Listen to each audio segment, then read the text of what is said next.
viewers around the globe.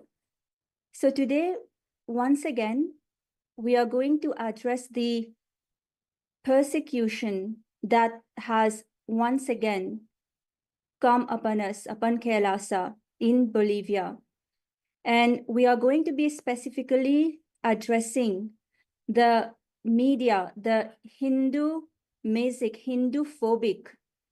anti-indigenous media, and who have been spreading blatant lies about Kailasa, about Swamiji, the Supreme Pontiff of Hinduism, Bhagavan Nityananda Parameshwara, around the globe, blatant lies, and these about blatant lies that the Hindu-phobic, anti-indigenous media channels have been propagating is completely against the right to self-determination of Kailasa, and not just for Kailasa, but for all the indigenous nations around the globe. Understand? Kailasa is a Hindu nation and an indigenous Hindu nation. And we are here to support all the indigenous nations around the globe who have been denied their rights. They have been denied their rights to self-determination and the right to preserve their culture and tradition.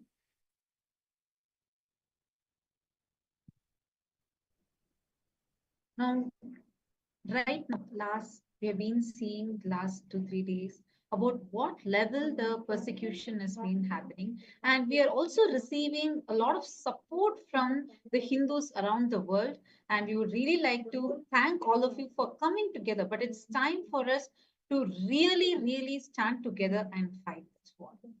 Now, what is happening? What is the latest live updates from on the ground? What is going on with the sovereign order of Kailasa's monks? And what is actually happening? Why is this persecution happening? And who are the people that are behind this persecution? And why is this being targeted, not just on Kailasa, but on all the indigenous nations? We are going to be addressing many of these today. And as we are talking to you, we are also noticing that there are many malicious, false allegations that are being slammed upon Kailasa and the Supreme Pontiff of Hinduism. Utter, baseless lies are being propagated by many of the anti-indigenous racist media channels.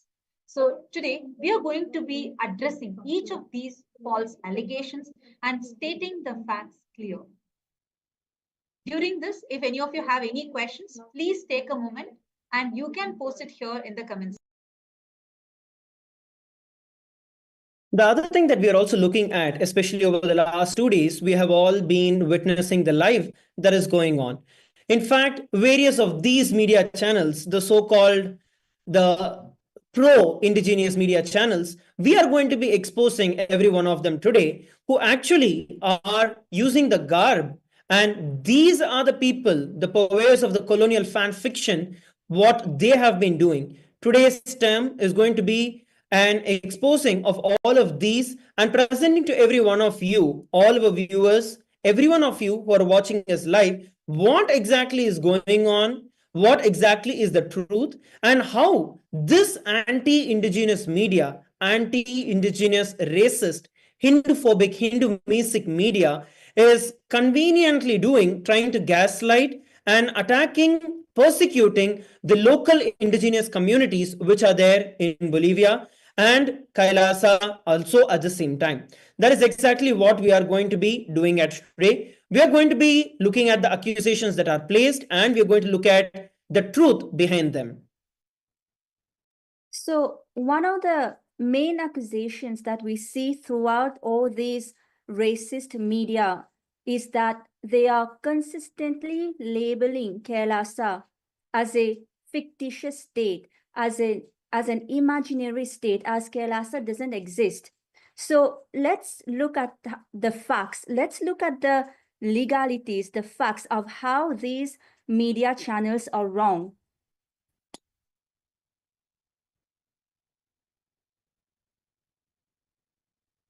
So if we look at the very basic international fictitious law, how can they claim something? No, it's a curious label given for a civilization that's older than most of the nations. But then Columbus once called the Americas as imaginary too. This seems like history is just repeating itself. Kailasa is a real sovereign nation, and we have the juridical statehood under the international law. See, for a nation, there are four things that are needed. Let us understand this logically. This is for everyone, all the viewers that are watching here with us as well. The diplomatic recognition under international law is not contingent on universal acceptance. The 1933 Montevideo Convention explicitly defines statehood as requiring four criteria. First being a permanent population, second, a sovereign territory, third, a functional government, and fourth, capacity to enter into relations with other states. Kailasa has all these four criteria. Kailasa fulfills all these four with a permanent population, and we have multiple sovereign territories and autonomous lands, and we have clear functional government based on the Hindu constitutions as per the Vedas and Agamas, and we have the jurisprudence, the Hindu jurisprudence in Kailasa. And we also have multiple diplomatic relations and bilateral treaties with so many nations, including many of the sovereign indigenous nations as well. So it doesn't make any sense that many of these media channels are even using this terminology, fictitious. This is directly violating our very fundamental right to exist, because when you call it fictitious, you're denying our very existence.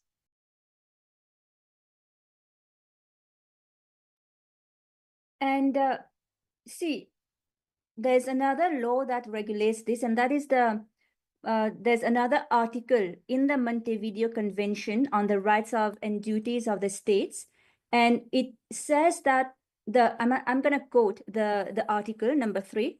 It states that the political existence of the state is independent of recognition by other states, emphasizing the inherent rights of states to self-governance, territorial integrity, and political independence.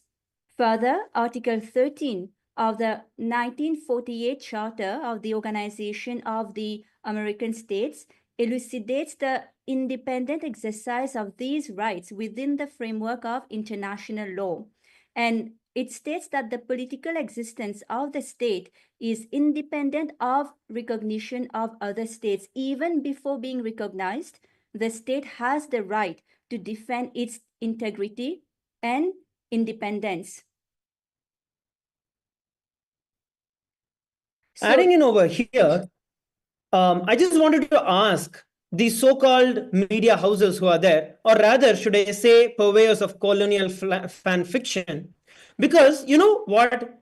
Your recent articles are not just a journalistic misstep, but they are a full-on assault on the truth, the indigenous rights, and the basic decency. You have cloaked yourself as the champions of marginalized while stomping on the very principles that you guys claim to uphold. You know what? The irony is thicker than your editorial bias. Here, you are the people who are arguing that indigenous communities should not have autonomy to choose their own diplomatic partners, and trying to claim that Kailasa is fictitious. Self determination is where we have the indigenous nations have autonomy to do what they feel as right and to uphold their integrity. When you just go on telling that, oh, Kailasa is a fictitious nation not recognized internationally, who crowned you as the gatekeeper of sovereignty? The UN itself, in its charter, tells very clearly that it does not recognize states, it admits members. Taiwan, Kosovo, Palestine. You've heard any of them? They all exist without a UN gold star. Kailasa has it all. We have the permanent population, we have the defined territory, a functioning government, and diplomatic nations worldwide. And as mentioned earlier, we are rooted in the ancient Hindu tradition with an unbroken succession tracking all the way back to these Vedic and Agamic kingdoms that are there. Sorry if that's too complex for your word count, but as per the international norms, as per the Montevideo Convention on the Rights and Duties of State, let's lay it out. We meet every single criteria. This isn't about recognition, it's about your attempt to delegitimize all the indigenous rights. But we are still standing, and we are not going to bend down or back off just because you're trying to delegitimize us.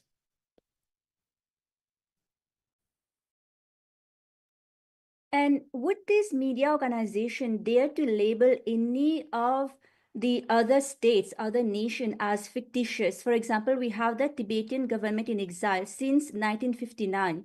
We have the Portugal or the Genoa that were actually occupied during the 18th century and also re-established after the Vienna Congress of 1815. We also have Poland, Ethiopia, Czechoslovakia, Albania, Austria. We have the Sovereign Order of Malta, who doesn't even have land today, but they have diplomatic relations with more than 100 states around the globe. And we also had the Ukrainian government that was in exile. We had the Royal Lao government that was also in exile. But why is it that only when it comes to Kailasa, only when it comes to indigenous nations, these media channels think they have the right to deny us of our self-determination, to deny us of our rights, to self-governance? Denial is directly putting a question mark on all the international laws.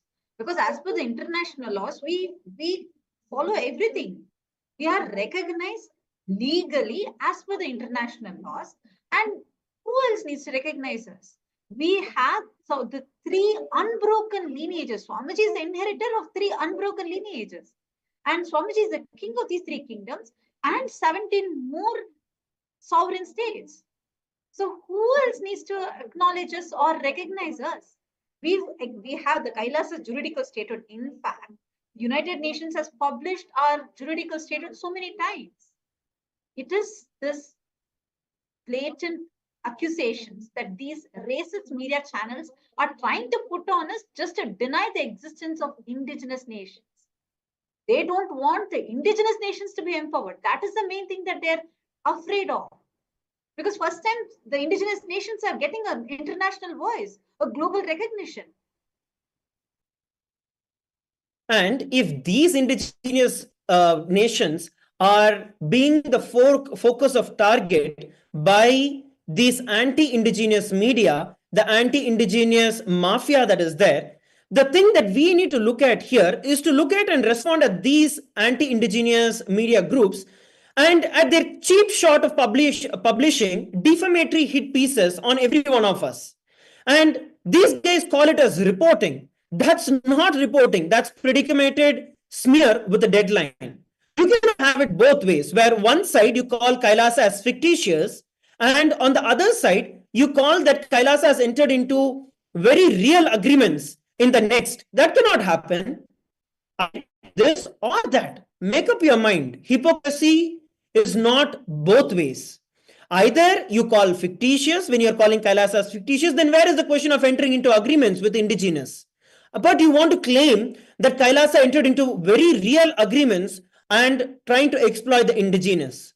It's very blatant, it's very evident that the media, the anti-indigenous media, the mafia that all you guys are watching and what every one of you are looking at is just evident, blatantly lying, trying to utilize this entire opportunity to exploit and get their viewership high. It is as straightforward as that.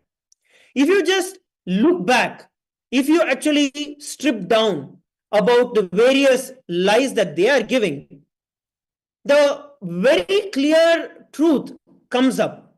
These fellows go strut around as the great defender of the indigenous right. But the articles drip with paternalism. Sorry, indigenous guys, you guys don't get to decide who you work with because we will handle that. This is exactly the statement that all these anti-indigenous media are making, where one side they try to show that they are defenders of indigenous communities, but on other side they dictate who the indigenous traditions, indigenous communities, and indigenous nations have their relationship with, or with whom they can enter into relationship with.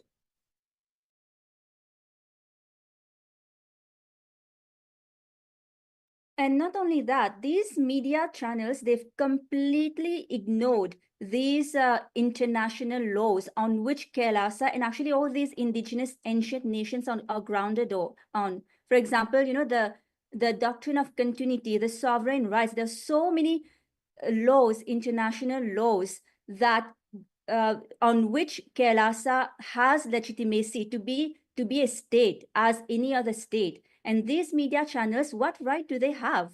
Actually, they've completely violated their own ethics. They've completely ignored what they are supposed to be. They're supposed to be looking at both sides of the stories. They are supposed to be doing investigation. They are supposed to be giving the right information to the public, but they do not care about any of this.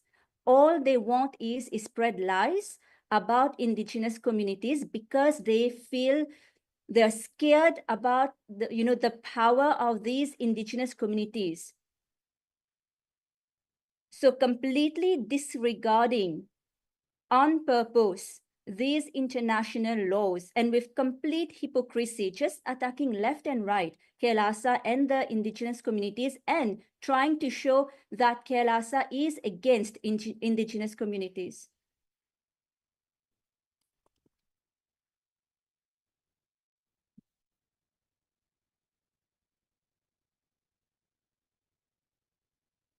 And on the other side, adding to this same thing that we are looking at, if we look at journalism, right?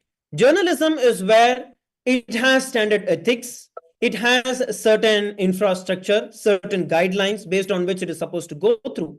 But if we look at the failures of journalism that is by these anti-indigenous media, we can present over 101 facts. Take it whether it's the truth or accuracy is completely gone to dumps because these guys have conveniently forgotten to mention Kailasa's diplomatic relations with multiple nations and the fact that the Supreme Pontiff of Hinduism was exonerated by the US courts after baseless charges. Facts don't bend to your narratives, all you indigenous media. Same way, as per the indigenous and the information ethics, the journalism ethics, independence is one of the very important components. The anti indigenous, anti Hindu bias is so blatant that it might as well be a co author. Now, when we look at who pulls these strings, it should be colonial nostalgia or corporate cash. These anti indigenous media have got nothing to do, have literally got nothing to do with truth or with accuracy or presenting the facts in any way. It is a very well clear disinformation campaign that is explicitly used to delegitimize the indigenous nations and to gaslight the indigenous nations who are there in Bolivia of their own rights and their own self-determination, the very powers that are vested in them through the Bolivian constitution.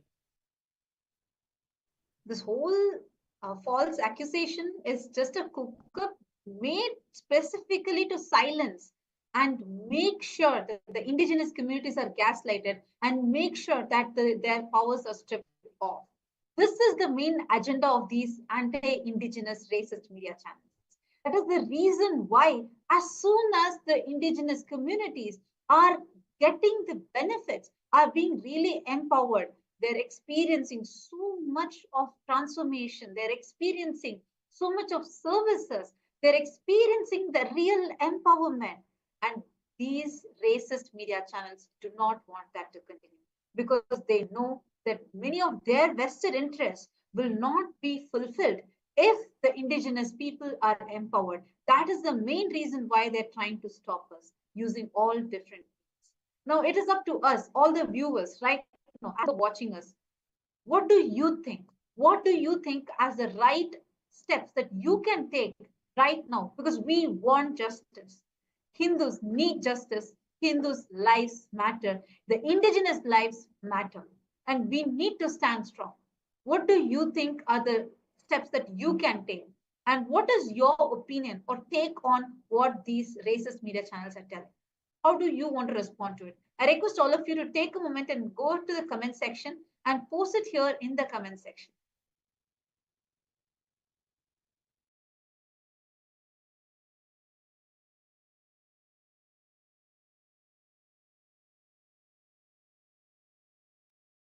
and to all the other viewers who are watching us live from all over the world, and to all the members of Parliament of Kailasa, all the well-wishers of Kailasa, all the citizens of Kailasa, once again, we want to hear each and every one of your opinion on how systematically, in a very perfectly systematic way, this anti-indigenous media has been putting in the entire garb of pro-indigenous, but actually working towards exploiting the indigenous nations and the indigenous people out there. Starting with the first question that we just answered about claiming Kailasa as a fictitious country, but very conveniently hiding the information about how Kailasa derives its rights from the ancient traditions, unbroken lineage, and at the same time, how Kailasa has received recognition from the various international norms and the various international rights that are bestowed to Kailasa due to its unbroken lineage. And at the same time, trying to have a mockery and trying to delegitimize the indigenous people and the indigenous nation by telling, oh, they don't know all of these things. You guys have tricked them. So you're trying to delegitimize and trying to show that the indigenous people are fools. That's exactly what the anti-indigenous media has been doing. This is not just an attack on Kailasa. I want all the viewers who are watching us to understand, and all our brothers and sisters of the indigenous nation in Bolivia and all over the world. This is not an attack on Kailasa, and do not back off. If you back off, if any of us back off, the anti-indigenous media is only going to take more and more advantage of it and exploit us even more. Do not back off. Stand for what is your right. We will win because the truth is on our side. Just by gaslighting, the truth cannot be hidden. Let's stand strong. Let's all voice out our opinions, and the victory is ours. And these anti-indigenous racist media, they are also propagating the lies that Kailasa has engaged in illegal transactions, that the agreements that Kailasa has signed with these indigenous nations are illegal, and that we are doing illegal transactions for financial gains. Now that is rich. We didn't buy anything. We are doing everything as per the local laws, as per international laws. And these were conservation partnership. And these are not land grabs. Indigenous communities retain full sovereignty. We provide resources, support. Contrast that with the corporate sharks circling their territories. Bet they're your real buddies. Because our agreements align with the Bolivian law and the ILO Convention 169, which mandates respect for indigenous land rights. You would know that if you dug on your own past headlines. This is not profiteering. What we are doing is preservation. And what is your excuse for twisting it? Here you are answerable to us. And let us all the viewers, we need to raise these questions to these racist media channels.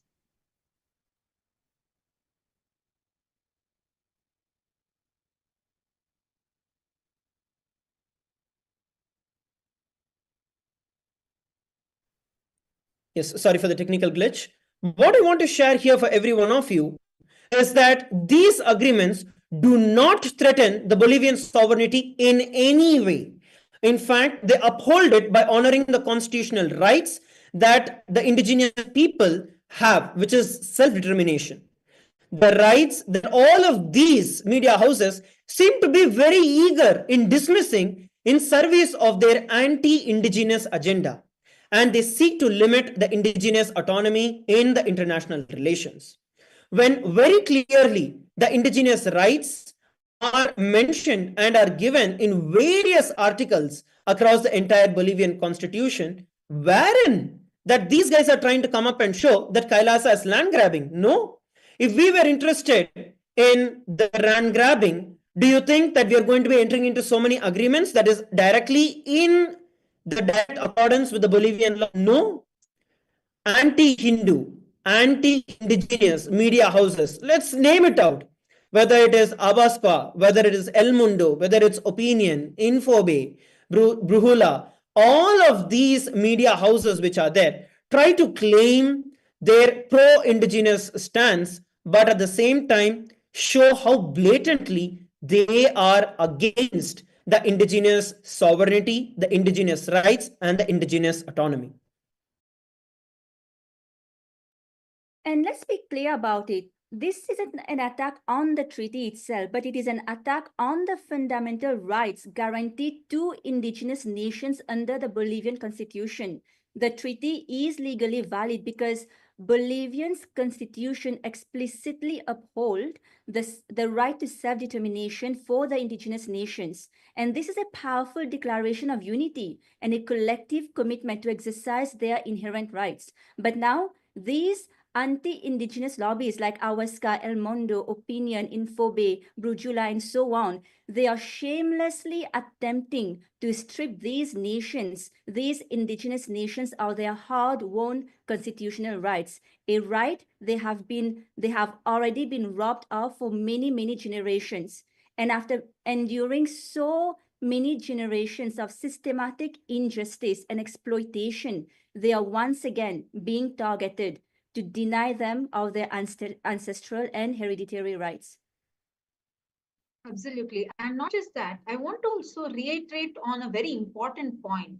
This claim that the anti-indigenous racist medias are making, it's grossly mischaracterizing the very nature of our agreements. See, Kailasa's agreements with this indigenous communities such as Bore, Kai Baba, or Eseja are environmental leases focused on conservation and sustainability. These are not territorial takeovers.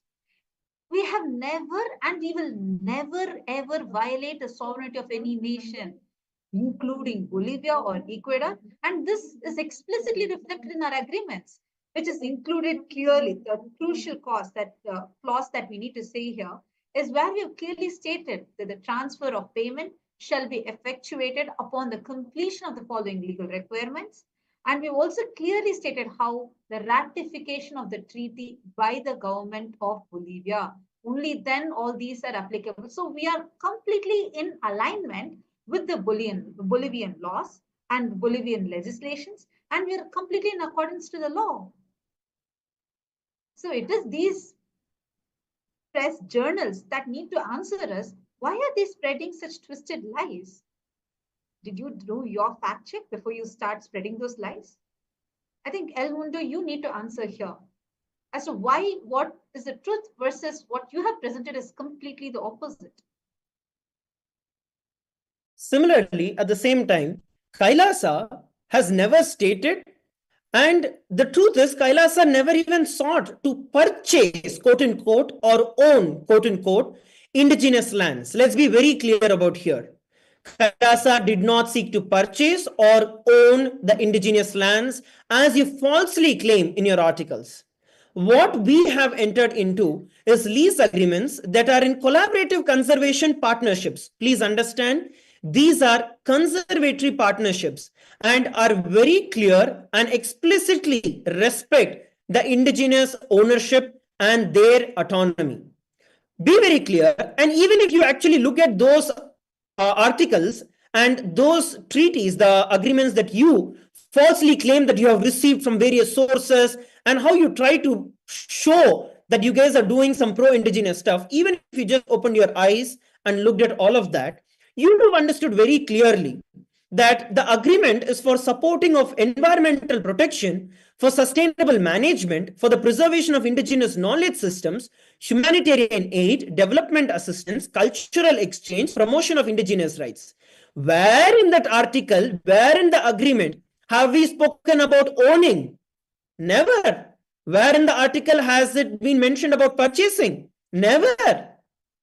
These are not transactions. You guys, you false fake media, anti-indigenous media, Hindu-phobic and Hindu mesic media, you try to clearly and convolute it by calling this as transactions. But no, these are not transactions. These are partnerships that benefit the indigenous communities while preserving their autonomy and land rights. Because you will lose your power if they start voicing out for what their rights are. You have been deliberately covering the entire truth up the way that you want and putting it out to the public. But be very clear, historically, when we look at it, unlike the extractive industries such as the mining or the agriculture, Kailasa's approach has only been to support the indigenous communities and their own development, their own vision, and helping them preserve their cultural and environmental heritage. I challenge all the fake medias, the anti indigenous medias who are there. Get us one reference where Kailasa has tried to take over land, has exploited land, has converted the indigenous. You will find no reports, no facts about anything other than just anti indigenous media who is trying to exploit the indigenous around the world. Actually, this is very clearly proven by the very narratives that these media channels are carrying itself. Let's see.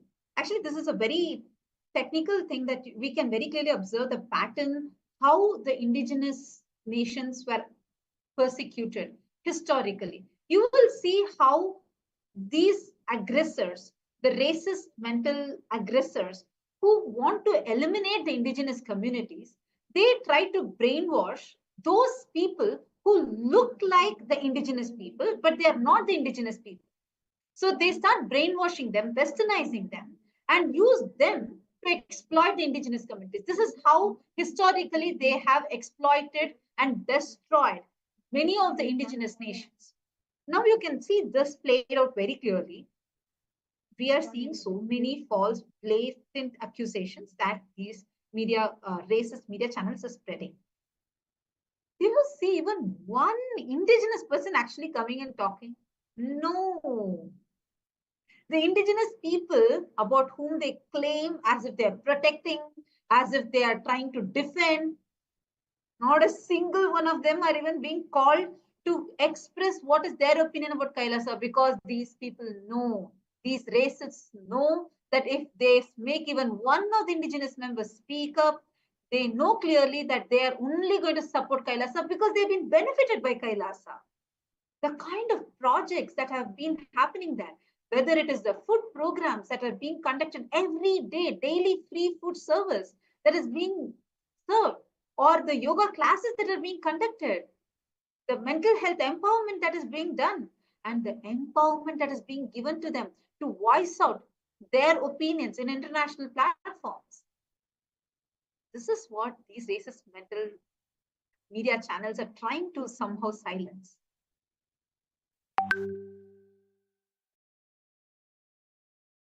And one of the accusations that they're also putting on Kailasa is that Kailasa is exploiting the green funds and the climate finance. I mean, let's look at the truth, which is a very inconvenient truth for these anti-indigenous media, is that Kailasa also is an indigenous nation, and Hindus also are indigenous people. In fact, we Hindus as indigenous nations people, we have faced the longest and cruelest genocide and ethnocide in history.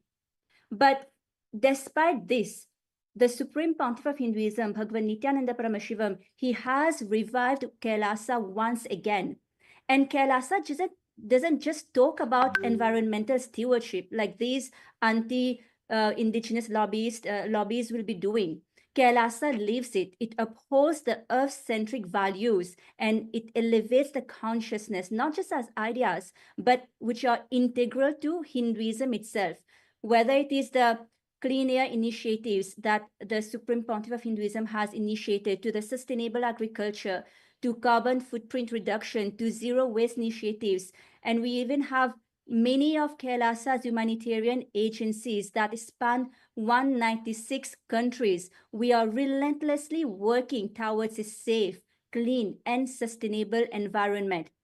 Unlike those who are preaching without doing anything, without practice, Kailasa's spiritual leadership and green initiatives embody the principles and of responsible democracy, of environmental justice, and enlightened being, a living.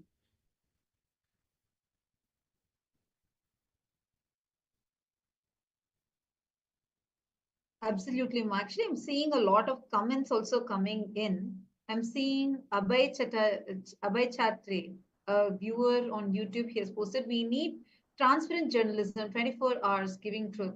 If such channels come up without any advertisement, it will take some time, but will certainly be watched by more and more people slowly. Actually, Abhay Chatterjee, I just wanted to tell you something. Right now, even now, see, we are voicing out the truth, but this is where we need all of your support. We need to amplify our voices. This truth needs to reach out to more people. We are telling the truth, but someone needs to help reach this out. Unfortunately, all the persecution, see, understand the current situation. The indigenous people, especially Hindus, we have faced 2000 years of persecution. And we are also the victims of double Holocaust, double killing, where you, first of all, you were persecuted, you are victims of Holocaust, and now you're being denied that the very Holocaust even happened.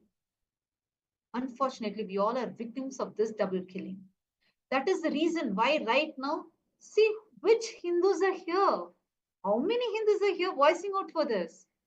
We need to take this up right now. Take this up. Share this with all your relatives, all your friends. Don't bother whether they know Swamiji, they don't know Swamiji. Just go ahead, share. Voice out the truth. It is not just the activism of all the malicious people, negative people. No, it is also the inactivism of the good people. If good people become active, automatically the other demons will get silenced. We need our voices louder.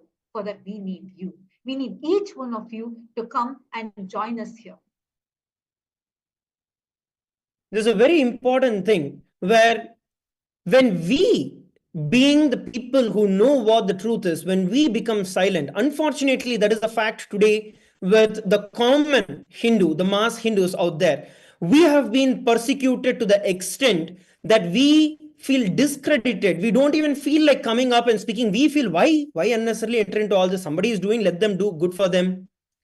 But we don't understand that this in itself is actually a colonial mindset that has been put and drilled into our bone marrow by the colonizers and by the Mughal invasions that we for centuries, for years and years together. So it is time that we break out of these chains that are there. In beautiful reference that is there, where, for example, when a rope is burned, the rope, even after it is burnt, just the outer frame of the rope is there, but it does not hold the integrity. It does not have the strength. But what happens is the people who are tied, for example, an animal, if a bull is actually tied with a rope and the rope is burnt, the bull will still think that the rope is still there as is. It won't understand that the strength is gone. We are in the very same clutches now. We as Hindus might have lost the so-called persecution or the external attacks on us compared to what happened during the Mughal invasion or during the colonizing. But mentally, we are still in that very same mode. So unless we decide to break out of this mode, we what is our rights, actively spread what is the truth, it is never going to come out. So once again, Abhaya and all the other well-wishers for posting your comments. The one request that I have is let us all stand together in this persecution against the indigenous communities and the indigenous people. And there's a comment from Vince of York also that is saying, who is saying, I'm sharing to my Western friends. Yes, thank you so much, Vince of York. It is very, very important that this persecution of indigenous people reaches out to all people globally, not just to the indigenous people, not just to Hindus. It is very important, and we highly encourage everybody here on this platform to please share with everybody you know, and share to all the groups, the social media groups. Please do that, because why should we keep remaining silent?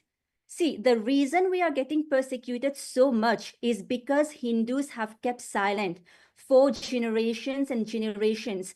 We've started becoming okay with the persecution that we are facing, be it in our day-to-day life. See, the persecution doesn't have to be, you getting illegally detained. If you look very closely in your day-to-day life, can you wear a bindi when you go to work? No, you will be judged. You will not be able to wear a bindi.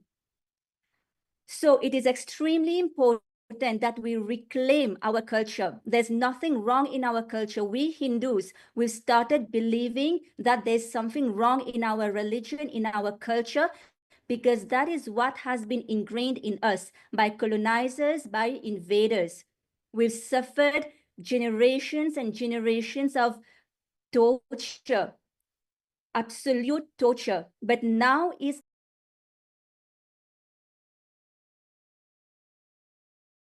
the time, now when the avatar is on planet Earth, now is the time to reclaim back your identity. So please reach out even to Westerners, not just to Hindus. It is very important even for Westerners to know what we Hindus, what indigenous people have been going through, because nobody talks about it. We know about the Hindu Holocaust. The entire world knows about the Hindu Holocaust. But how many knows about the Hindu Holocaust? Not even Hindus know about it. So what are you going to do about it to take responsibility for it? Actually, just one fact I wanted to highlight. This happened a few years back when you see, as Hindus, we have been subject to relentless persecution. Continuously attacks are happening. You can just see, because Swamiji started Kailasa in 2003, from that time onwards, Swamiji has been facing attack continuously. Now it's been more than 22 years, we are still facing the same attacks. Why are they attacking us so much? Once when one of the uh, media, anti-Hindu media, had published an abusive article, someone asked, why are you publishing like this on Hindus? How come you don't take on any other religion? And that person, that journalist, mockingly asked, if I come and I'm publishing like this, I'm publishing like this for the last 10 years. Who can do anything to me? But if I go and publish anything about the other religions, if I even abuse one word of theirs, that's it. Tomorrow my office will not be there; it will be destroyed. No, this is a real thing that happened. This is what is happening right now. That is why, because we Hindus are not standing up, we are not voicing out and not standing together. That is also one of the important reasons why continuously attacks are happening. And for us to understand, putting this in perspective, it is not that we are asking every one of you to go fight, to every one of you to encourage violence. No, that is not what we are doing. But in the name of non-violence, we as Hindus promote and just sit with a non-caring attitude that this is not my problem. It's gone about something else. Why do I need to bother about it? And this is what empowers these anti-indigenous media to voice their ideas, their opinions, to gaslight the indigenous nations around the world. Please be very clear. What we are looking at here is not just an attack, but on the indigenous people in Bolivia and across the entire world. These false news media, anti-indigenous media, whether it's El Mundo, whether it's Eldebar, and the other people, try to say, oh, Kailasa tried illegitimate thousands of years of contract for their financial gain. 1,000 years. Doesn't it sound a little crazy? That's because we are working to save the planet. And saving the planet is not a short term gig or a short term sidekick project for somebody. These sustainability commitments are not scams. They are fully compliant with the Bolivian law and they are subject to the approvals of the local indigenous. Go and check the Article 403 of the Bolivian Constitution. It protects the indigenous rights, it protects the indigenous integrity to their territory, and our deals honor that to the very letter. You are not mad about legality. You are just mad that we are thinking bigger than your quarter profits that you get. Tell me, El Mundo, what is your long term plan for the earth? Nothing but just smear campaigns, right? That is what you've gone in mind. What, by entering into these thousands of years of commitment, we are actively committing ourselves to protecting the nature. And I have another question, a follow up question to this one. Who are you guys to ask? Are you indigenous? You know you're not indigenous.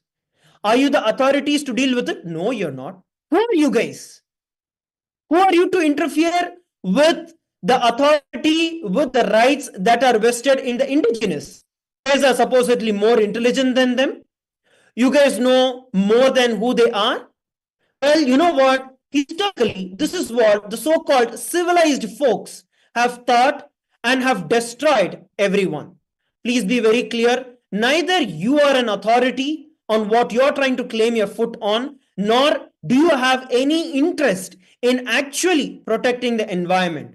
I want to make it very clear here that the indigenous people have their own rights as it is enshrined in the Bolivian constitution, and their rights are respected, and you are expected to respect the rights that they are vested with.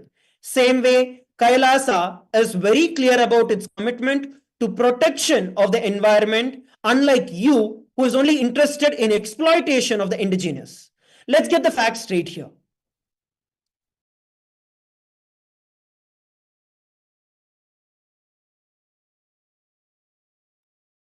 And one thing, El Mundo, you're saying that Kailasa pushed foreign religion on indigenous traditions. Are you kidding me?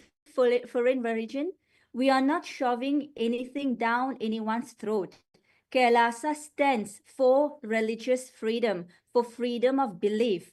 Kailasa itself being persecuted, not being able to observe its full religious freedom. And indigenous Bolivians have their own spiritual mojo, cosmic harmony, nature worship, and we are all about it. Kailasa, once again, is an indigenous nation, and we worship Mother Earth, we worship nature. Suggesting that they can't handle a diplomatic chat without losing their soul, that's your colonial arrogance that's speaking out. The Bolivian Constitution, Article 4, clearly guarantees religious liberty, and we are walking that walk. You don't even know about the Bolivian Constitution, it seems, being a media in Bolivia. And unlike you, we don't treat indigenous people like children who need saving from themselves. And this is so ridiculous to hear. Who are these colonialists to come and dictate us, the indigenous people, about our religion? And see the audacity. They dare to call our ancient religion as foreign? Come on. There's a limit to how much you can stoop down. Oh my God. See, this, what audacity do you have? First of all, you being a westernized colonial mental setup person, how can you talk about our indigenous religions? And how dare you talk about the most ancient religion as foreign? Let's get some facts straight. In Hinduism, we worship Pachayama, the Mother Earth. And same way, the indigenous traditions in Bolivia worship Pachmamba, Mother Earth. I'm just quoting one of the examples. Like this, we live in so much of oneness, so many things. What we are having is matching. We are in oneness. You are able to, what audacity do you have to call us as foreign? This is violating the fundamental constitutional rights enshrined in the Bolivian constitution itself. And it's also going against all the rights. And you're hurting our religious sentiment. You are putting down the treaties such as UNDRIP, and you are violating these. And I also want to make it very clear that we have never tried to put down or shoved the Hindu religion in your throat, did we?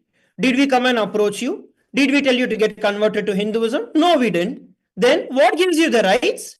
Did any of the indigenous come and complain that we came and tried to convert any of them? Show me the proof. Where is the evidence? Other than just perpetrating and trying to make false, airy, hot steamed statements, you guys have no credibility at all. And just because trying to use your media power, your media muscle, and trying to use the influence, and let's look at facts. Why don't we look at facts over here? You know what? All the viewers who are watching us live, in this age that we are in, thanks to the AI that we are looking at, facts can be checked by every one of us independently.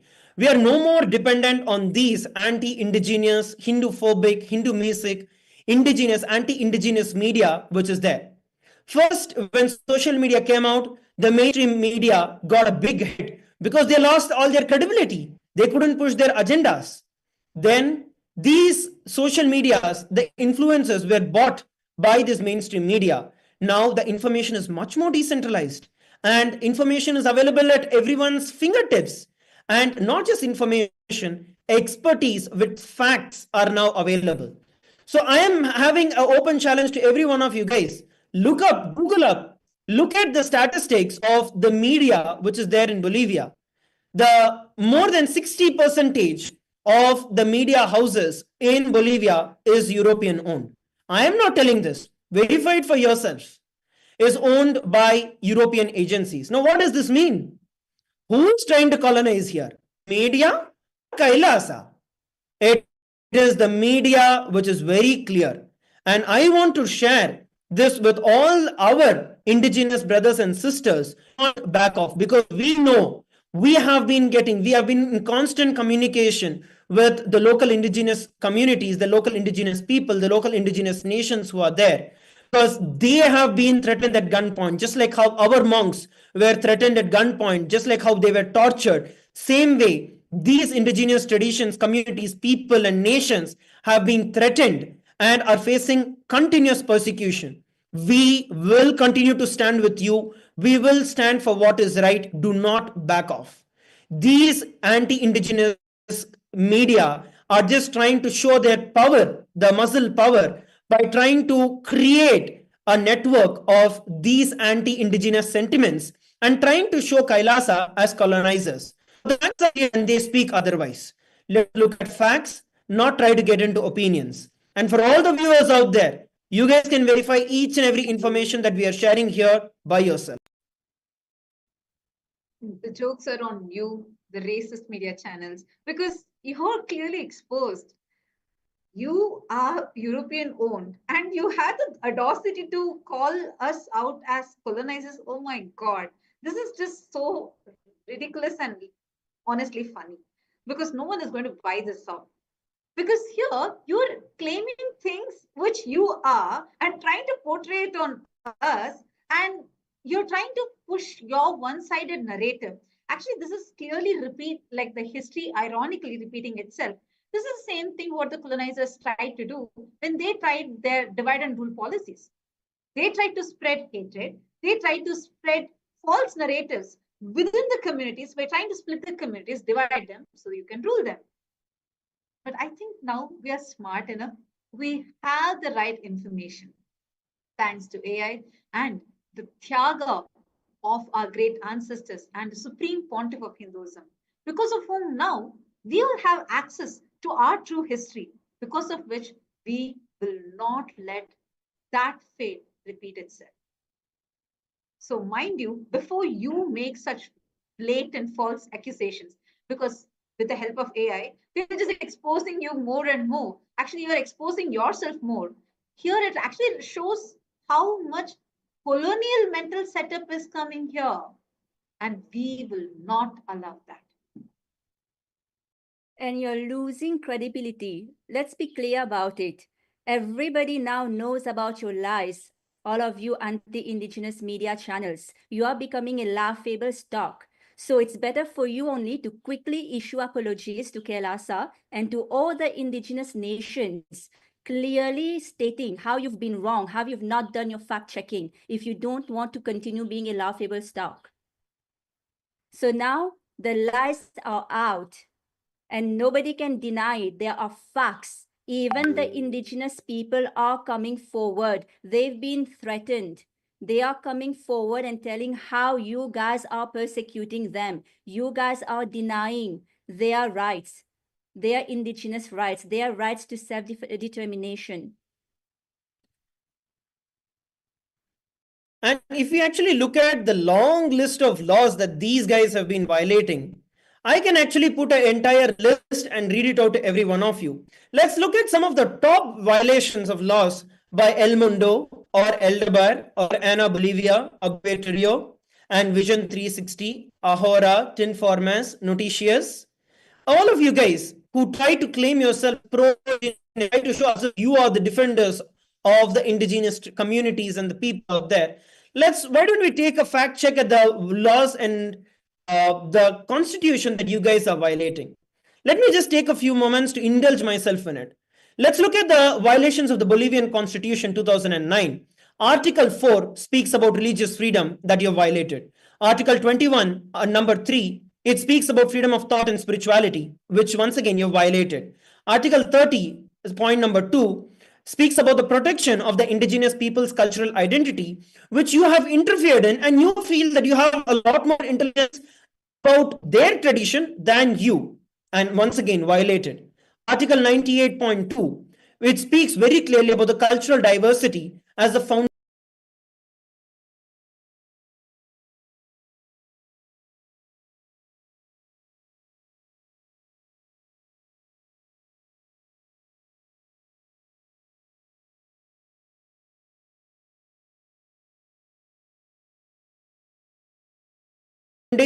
of the plurinational state. But here, once again, you guys think that you are the most civilized people and that the indigenous people need so called defenders like you and trying to exploit them.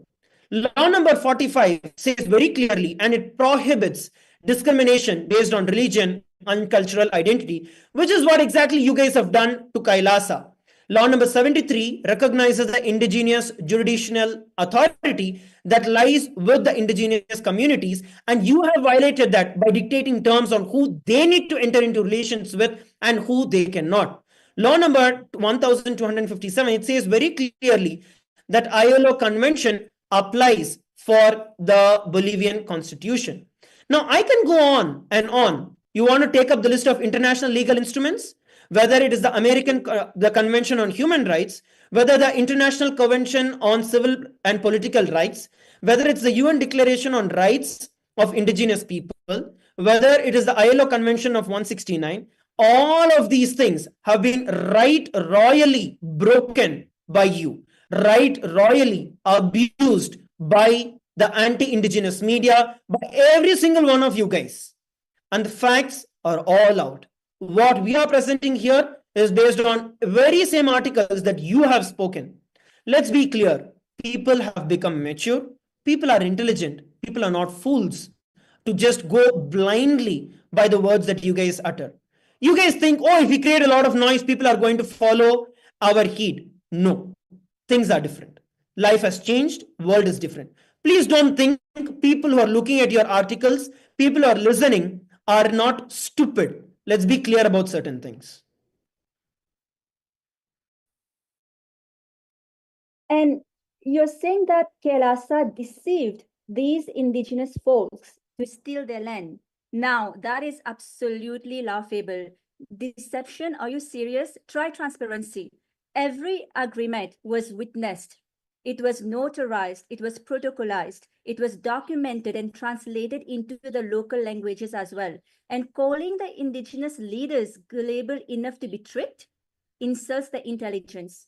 We are partners, not predators, unlike you, unlike the colonial playbook you're cribbing from. The ILO Convention of 169 demands free, prior, and informed consent, and we've got it covered. Your narratives are not just wrong, it is patronizing as hell. So you should really step up your game now. No, I think each of these racist media channels, the community, literally colonized media channels, need to speak up right now for yourself, because every point that you have posted in your articles is only exposing your colonial mental setup more and more. It is only showing you how colonial you are. Your colonial arrogance is what is coming through here. And let's be very clear, AI has changed this game. Your false narratives don't sell anymore. You're talking about our indigenous people as gullible people, and you have the audacity to be able to demean them. Let's be clear. Our indigenous people, our indigenous traditions are much older than many of the modern nations. And We are these ancient people, and we will stand for the rights of the ancient people. We will stand together, and we will not let colonizers like you to come and divide us. And this is also a call out for all our indigenous brothers and sisters. Understand, this is exactly what happened in our past, in our history, that's trying to repeat itself, which we can become aware of and which we can stop. Here you can see clearly, we all are indigenous people. And here we have some colonizers who are coming, trying to create a divide between us, the exact divide and rule policy. And they're trying to incite hatred about each other to each other. This is what is happening right now. And it's time for all of us to wake up so that we do not repeat the same mistakes that we did in the past. It's very important, however, for us to every one of us to understand the words that are carefully used by these anti-indigenous media trying to gaslight the very own indigenous people for whom Kailasa has been continuously working and supporting, by demeaning them, by telling that they were tricked, just like how we Hindus were continuously brainwashed that it is because of Hinduism we suffered. Same way, the indigenous people are being brainwashed, the indigenous people in Bolivia and the indigenous nations are being brainwashed by these colonial powers, by these the anti-indigenous agencies, the anti-indigenous media, by brainwashing them and trying to show that they are illiterate and they do not have the intelligence to choose or to define what is right and what is wrong. This is exactly the very same way how we Hindus were targeted, how we Hindus were attacked, how generations and generations of Hindus were forced, even till date.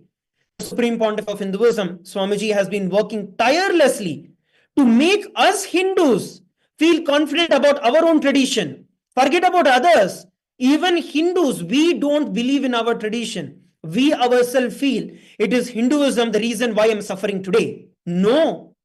And this is systematically, for all of you actually just look at it from a third person's perspective, you will understand this is the exact same thing that is happening in Bolivia as well.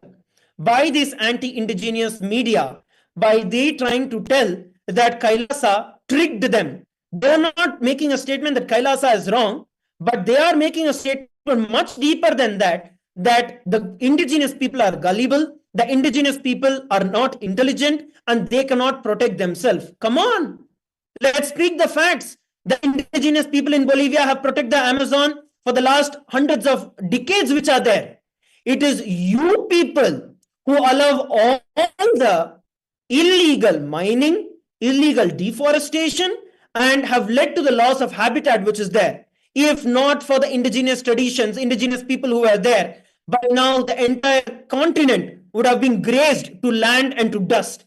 It is because of the sacrifice of the indigenous people, whether it is in our Hindu tradition or whether it is in all the indigenous traditions out there. It is because of them that today earth stands as earth today. Because for every one of us, earth is not a material, earth is our mother, earth is our deity. Unlike for you people who exploit, we are here who worship. So let's get the facts clear. And for all the viewers who are watching us live, this is very important for every one of us to understand how the colonial mindset is used, not just Hindus. This is an opener for everyone to understand, not just Hindus. Colonizers are actively perpetrating against all the indigenous. And why is Kailasa attacked so much? Because Kailasa is voicing out against all of these atrocities actively. The Supreme Pontiff of Hinduism is taking all the arrows on his back and protecting the right of these indigenous traditions, nations, and people all across the world. And that is the sole reason why there is so much of attack on Kailasa, why there is so much of effort that is put to demean and delegitimize Kailasa. See, one thing you should know also, all you colonialist mental people, indigenous nations are way more advanced. We are way more advanced civilizations than any one of you. whether it is in sciences, whether it is communicating with nature. We worship nature, we worship mountains, we worship trees, we worship rivers. We know the science of bringing rain.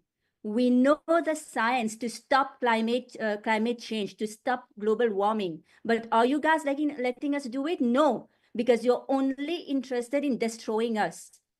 And whether it is even sciences, it is we indigenous people who have brought to humanity so many sciences, whether it is in medicine, whether it is mathematics, whether it is engineering, you name it.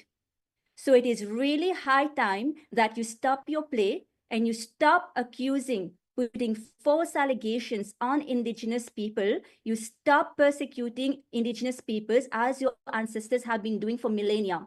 This is not going to work anymore because now it is the time, the age of AI, where information and expertise is available readily to everybody. So the trick that you're trying to use is not going to work anymore. And actually, it is because we are now protecting the Amazon forest. We are now supporting in the protection of the Amazon forest. That is the reason why, and many of their illegal activities, like illegal mining and all those illegal activities they were trying to do, and they were trying to exploit the indigenous communities there. Now that is being stopped because we have a clear rule, even as per Kailasa's constitution. I don't know how many of you know of this. As per the very constitution in Kailasa, we are not allowed to cut trees because trees, like so beautifully Swamiji says, trees, animals, every one of us, not just human beings, but all beings have the equal rights and need to be treated as Paramashiva, God. This is the kind of powerful constitution we have, and that is what we are practicing, that is what we are living. And because of this, many of the poachers or the illegal miners, they are not able to continue their vested interests, their illegal activities anymore, and that their vested interests are getting threatened.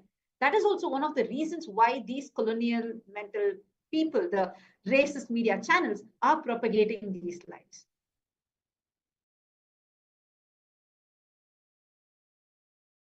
And even factually, let us look at some of the reports here. The United Nations report clearly that nearly every Latin American country exhibits the pattern where the indigenous lands consistently show low forestation rates compared to other areas, highlighting the effectiveness of the indigenous practices in preserving forests.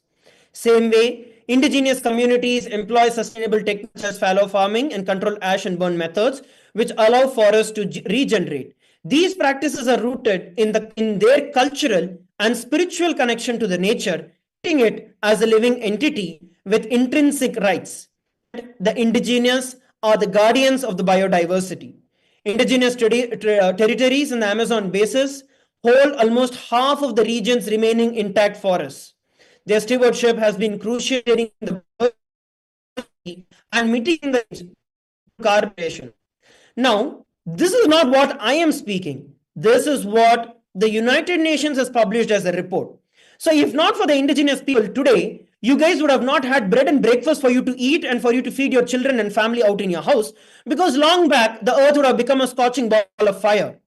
It is because of us indigenous traditions, it is because of us indigenous people that we protect the ancient living science, that we protect the truth, the ancient sciences, which you guys have been actively violating and actively destroying. So when you make statements such as Kailasa tricked the indigenous people, be very clear who you're pointing out at. You are making a very, very, very powerful and a deceptive statement trying to defame the indigenous nations, the indigenous people, and they are intelligent enough. And this is substantiated with enough evidence. And I hope you got a taste of it from our answer this time.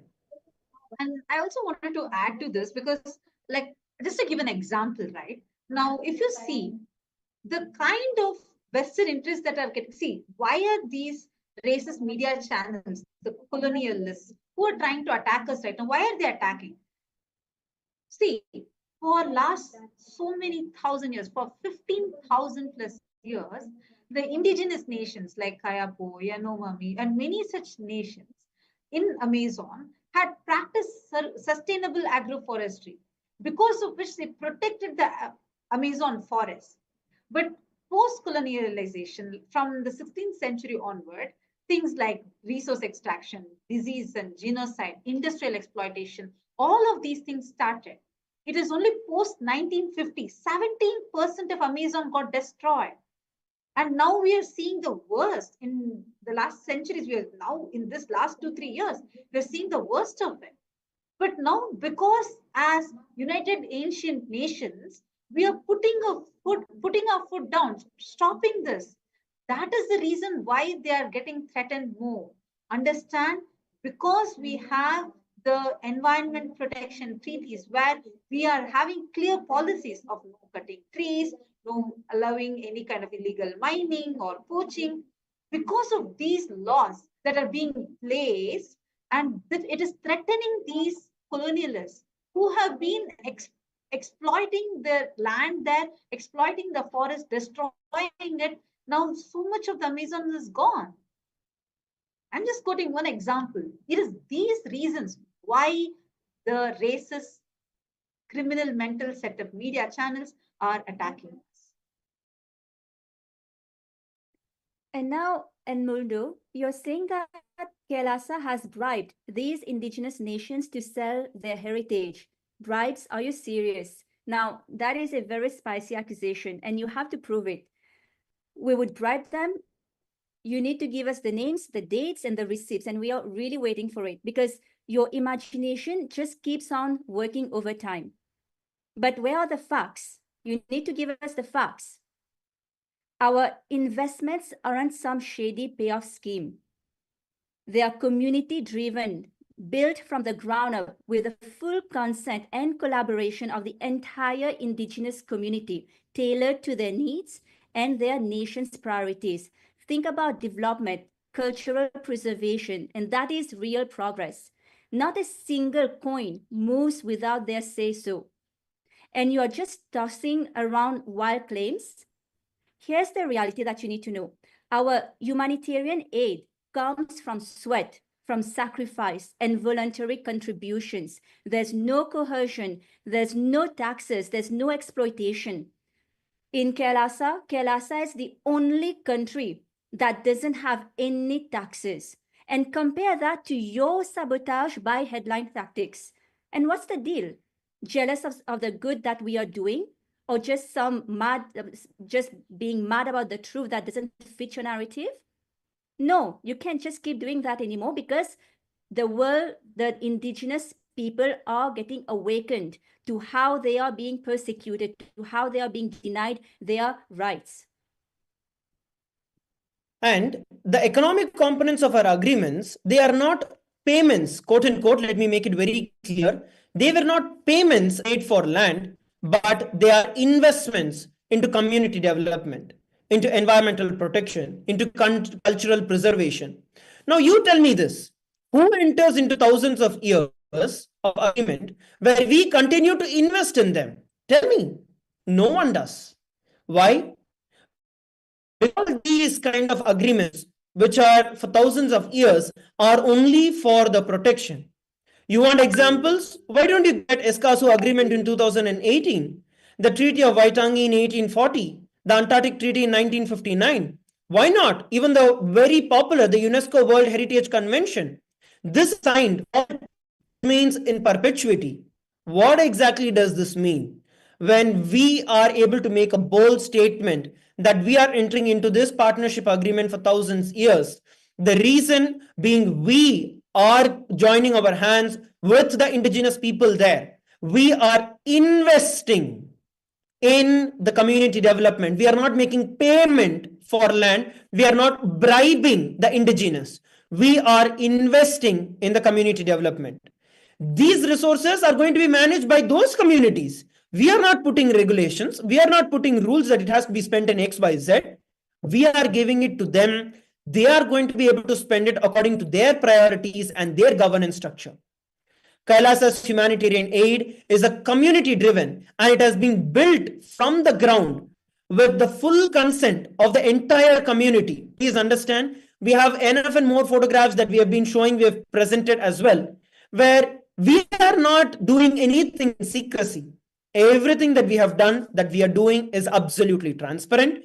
We have been actively working to support. Do you think that we are going there and we are hiding in some place? Absolutely not. Every day, we are feeding thousands of people. Every day, we are providing education to thousands of people. Every day, we are providing healthcare to thousands of people. Over 150 indigenous and ancient nations and kingdoms are already part of the United Ancient Nations that is spearheaded by the Supreme Pontiff of Hinduism. This intergovernmental organization, the United Ancient Nations, has already provided grants to over 100 plus countries towards continuously supporting them to preserve their rights, to preserve what they hold as their tradition, their heritage. Just to support them, Kailasa has been actively voicing, Kailasa has been actively working.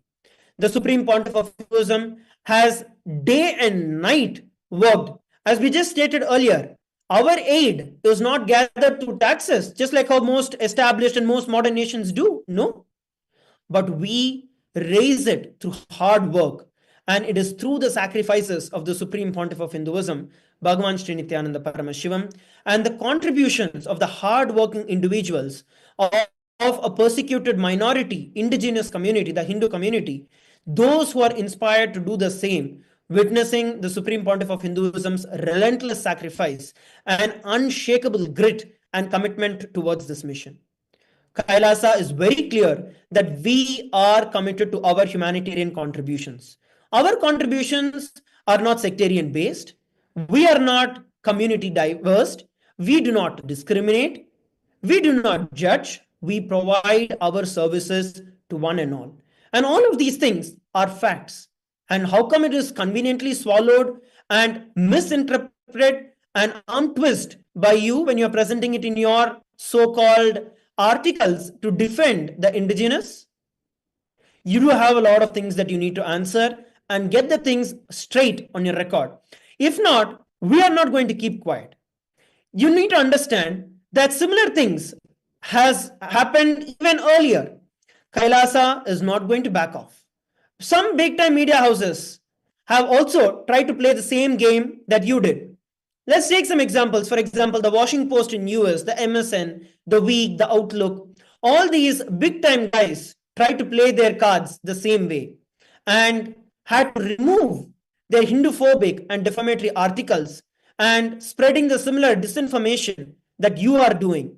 Now, you need to follow the that you have inflicted. Otherwise, be ready to face the consequences. The world has evolved. People are not fools. And let's be honest about it. Who even has the guts, the confidence to go into 1,000-year agreement? Kailasa does, because we've been present for thousands and thousands of years. For more than 20,000 years, we've been around. And that is not just some fiction. We have documented record of our history since 20,000 years ago. We have the oldest constitution of the world 10,000 years ago. We are the inventor of democracy. So Kailasa has the guts, the confidence to go into 1,000-year-old agreement. And here you are saying that the indigenous communities want Kailasa gone. Are you serious? This claim is absolutely nonsense and you need to shut it down right away. Indigenous communities stand firmly with Kailasa, united in unwavering support. The idea that they want us gone is complete fiction, cooked up by the anti-indigenous lobbies such as you guys, El Mundo, Opinion, Awaska, Infobe, and Brujula and whatnot. It is just complete fiction trying to push your agenda. And there's no handful of naysayers here, just a loud, cohesive clique trying to drown out the truth with intimidation. You guys, you bullies need to stop harassing indigenous nations and communities forcing them to toe a fabricated line. And it's not just misleading, this is outright disrespectful to indigenous sovereignty, who have been around much more longer than you guys. Absolutely. And also, let's talk about this sanctions demand, which is pure absurdity. Calling for sanctions against our diplomatic partnership doesn't just sound ridiculous, it's illegal under the Bolivian law. And it also trashes the UN Charter's core principle of sovereign equality. This isn't reporting, it's meddling, plain and simple. Who handed you the right to dictate terms to the indigenous people and their allies? No one. So take your baseless allegations and coercive taxes elsewhere. They do not hold water here. I think El Mundo, you need to reconsider on too much, actually every bit of your false narratives, because they are here only exposing your colonialism more and more, your hatred, your anti-indigenous racist mental setup more and more. And in fact, let's also look at the other partners in crime. I would like to list out the various anti-indigenous medias, mafia, and the Hindu-phobic, Hindu-mesic media out there. Let's look at the names of these people.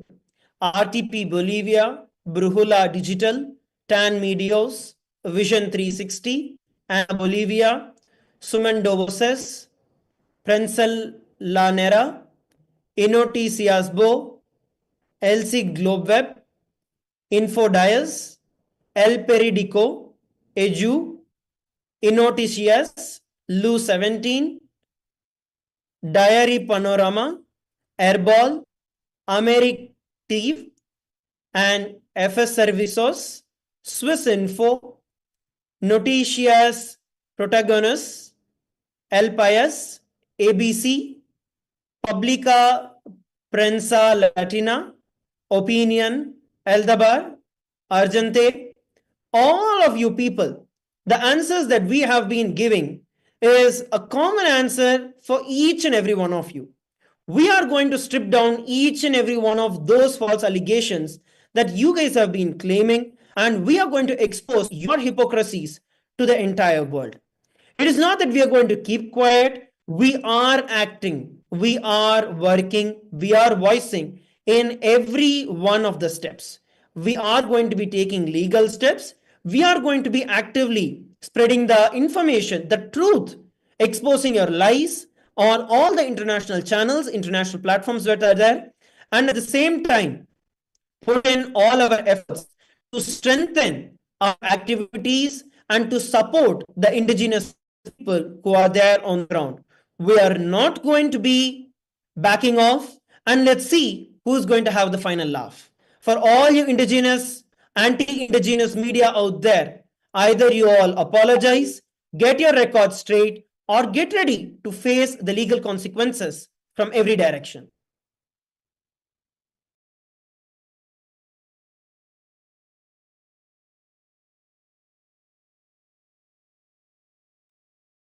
And El Mundo, I want to address this specifically to you. You're saying that Kailasa's shady talks with the Bolivian officials. Let's get this very clear. Diplomacy isn't shady. It's how nations get work done. And what do you know about diplomacy? Engaging officials is standout, not scandalous. And meanwhile, you're ignoring the real exploiters, strong arming these communities. Funny how they slip your radar? Our talks respect Bolivian sovereignty and international norms. You're not covering dirt. You're deflecting from the real culprits who are bankrolling your blind spot. So once again, you need to stop what you're doing because now you are exposed. All the indigenous communities know the lies that all of you anti-indigenous media channels have been plotting to prevent the empowerment of indigenous nations.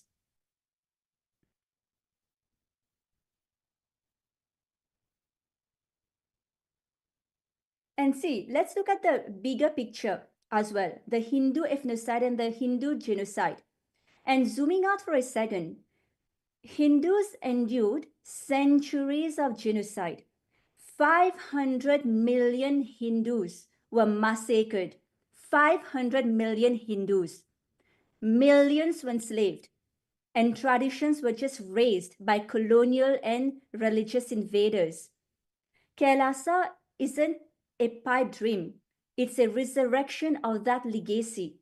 And by trashing us, you're just attacking a nation, an indigenous nation. And by doing that, you are complicit in cultural erasure. In Bolivia, your smear job lines up perfectly with corporate giants itching to strip mine indigenous lands. Is that a coincidence? Hardly. And who is cashing your checks while indigenous rights burn? Your legal. Who even gives? Yeah, sorry. I just wanted to ask who even gives these media channels a right to talk about diplomacy? Like, what do you know about diplomacy? Actually, we as Hindus have the earliest records of diplomacy. If you see 16,500 years before itself, we have clear records of Hindu diplomacy. We have the earliest form of diplomacy. These references are found in so many different places. You can see here, I'm showing to you right now, the earliest reference of diplomacy from even before the Ramayana era between sage Agastya and King Ravana, where they sign a treaty, a peace treaty. This is from the Vedic era, 11,000 BCE. Or you can see it in King Rajaraja Cholan and with the Song dynasty, or whether it was the Pandyas with the Roman Empire. This is all 3126 BCE. Same way, the Chola dynasty and Srivijaya Empire, the Khmer dynasty and Chola collaboration. These are some of the earliest diplomatic relations treaties that we have. We have these, and we as Hindus have been long practicing diplomacy. Who gives a media house the right to talk about diplomacy? Understand, every claim that you're making is only putting your credibility down more and more. Better get your facts straight, or it's only ending you in a deeper trouble, or you're going to face very strong legal consequences. Because understand, the international community is right now. I just wanted to request all the viewers that are here with us, also post and share with us which country are you from right now. Because I know here the global supporters of Kailasa span around the world because the Hindu diaspora is spread so vast. We are having people from US, Canada, Asia, Singapore, New Zealand, Australia, India, Nepal, Malaysia. I'm seeing France, Guadeloupe. We have so many people around the world who are standing up for the truth. I request all the viewers, take a moment, please share here. Which country are you here right now from, joining us from? Please take a moment and post it here because I request all those fake colonialist media channels, kindly take a note of this because you're going to be facing very strong repercussions from the global international community that is very clearly seeing and getting it, your colonial mental setup is getting exposed in front of all of them.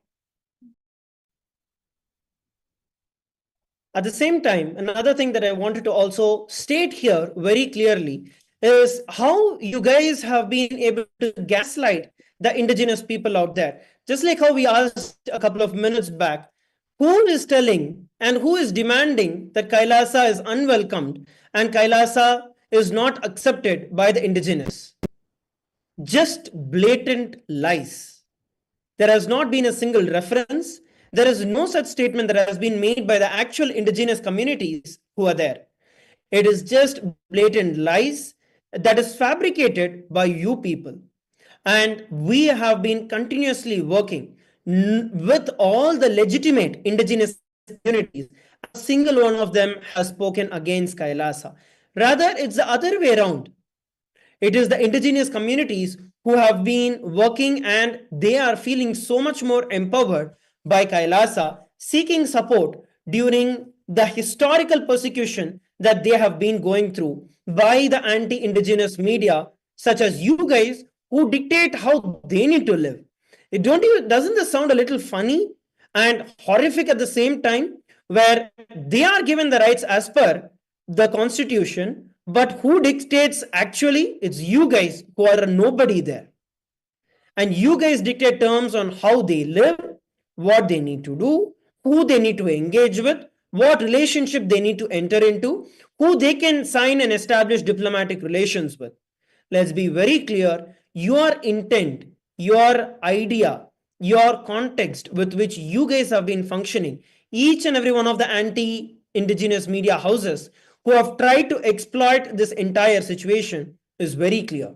In fact, we did have even a glimpse of how and what kind of torture you guys have been giving for the indigenous people out there. When our monks and our nuns were abducted, when they were kidnapped, when they're forcefully detained, you guys had the cheapness to go spy and to be able to go around and show the photographs, hide and take the photographs of what is going on. When you are able to go to that extent, why you guys were never able to show the difficulties that are faced by the indigenous communities out there? Because you don't care about them. As simple and straightforward as that. This is a systematic persecution that is caused by you guys. It is not a coincidence. It is a very thoroughly planned disinformation campaign that is being spread to suppress and oppress the indigenous rights and the indigenous nations, the indigenous people. Actually, I want to highlight a very important point based on what was just shared, because this is systematic and we have seen this pattern repeat so many times. Like, I just want to quote an example from the El Periodico racist media channels article. We had just shared with all of you yesterday, and even day before yesterday, we were sharing with all of you about how when our monks, when they were going to get supplies for continuing their services, for which purpose they were getting into the boat to just go to the next town, they had already planted some of their mercenaries to go and attack our monks, right? This is what had actually happened. And because the indigenous people, the local indigenous people did not attack us. They were in fact very, very friendly with us. Even now they want us there.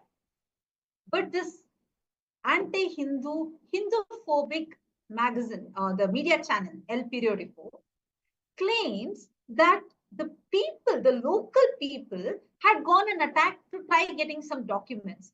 This is exactly like how they do it each time. I want to take us back to the year 2010. 2010, just on the 1st of March 2010, where there's a large Annadan that happened in Tiruvannamalai. And after the Annadan, people had all, like Swamiji had said, I think some few lakhs people had come. And after all of them had gone to rest, at that hour of night, there were mercenaries who were planted in multiple locations, in different ashrams. And we were not aware of what was going on. And at the same time, the very next morning, there was a heinous attack that was launched, trying to attack and assassinate the Supreme Pontiff of Hinduism, who at that time was there physically in Tiruvannamalai. And do you know how the media had projected? And even before any one of us knew, the media was already there with all their vehicle, their cameras, everything, and already started streaming. It was as if they were just waiting. The mercenaries were just waiting for the cue from the director to be able to go and attack so that it can be captured and projected everywhere. And that's exactly what happened. And they started claiming falsely that the locals were attacking. And that's the same pattern we're seeing now, same thing repeating even in Bolivia. Not a single of those people who came with arms like the rifles and knives and guns and threatening our monks at gunpoint, none of them were indigenous. But see how manipulative these media channels are. El Periodico, I want your explanation on this. How can you claim, first of all, you are not an indigenous person. And those people who are attacking, they are not indigenous. How can you manipulate the facts and try to claim and project as if the indigenous people are? I also want to use this opportunity to bring to light to all the Hindus around the world. When we look at these as an isolated attack, when we look at these as isolated incidents, rather, we feel, oh, okay, they did some mistake, so they are facing it. No. Now you can see the same pattern, not just repeating within the countries, but across the entire world. So, what does this actually mean? It very clearly defines how there are larger forces that are controlling the narratives that are being set forth. What we are looking at is a war. This is the fact. It may not be with guns, it may not be with ammunitions, but that does not take it away from the fact that what we Hindus are facing, what we indigenous people are facing, is a war on our rights. And even every one of us are going to be burned and destroyed in the same war. It is a fact. It is every one of our right. It is each and every one of our responsibility to make sure that this information reaches out to as many people as possible, to empower as many indigenous communities as possible, to voice out and be the voice of the indigenous people around the world. It is our responsibility, following suit of the Supreme Pontiff of Hinduism, Bhagavan Sri Nityananda Paramashivam, who has dedicated his entire life, sacrificed his entire life for this one purpose. It is not the Supreme Pontiff of Hinduism uses Hinduism to exploit anything, no, but because of holding strong to the Hindu identity, it is because of holding on to the Hindu legitimacy that the Supreme Pontiff of Hinduism is being attacked. We have a comment from Amu. She's sharing that our Hindu community in US is also facing attack, especially in the campuses. Hindu phobia has risen from 2021. Exactly, Ma. What you're telling is exactly true. This is exactly what we are seeing here as well. And we Hindus are criminally negligent, where we feel the attack, the fire is not on my house. When it comes to my house, we will see. That is how we lost the entire tradition. We have another comment from Moo. She's sharing, yes, US, Canada, Malaysia are some countries where the attacks against Hindus have increased dramatically. Exactly. It is what we as Hindus have missed doing fundamentally is being exploited by these anti-indigenous, Hindu-phobic, Hindu-mesic media, Hindu-mesic elements and powers which are there. So we have to stand for what is the truth. We have to defend for what is right. And despite the relentless persecution that the Supreme Pontiff of Hinduism has been going through, that Kailasa has been going through, we continue to stand for what is right. And we also want to give this as a call for every one of you to do the same. For every one of you to stand with us, to stand with Kailasa, to stand with all the indigenous and protect what rightfully is ours.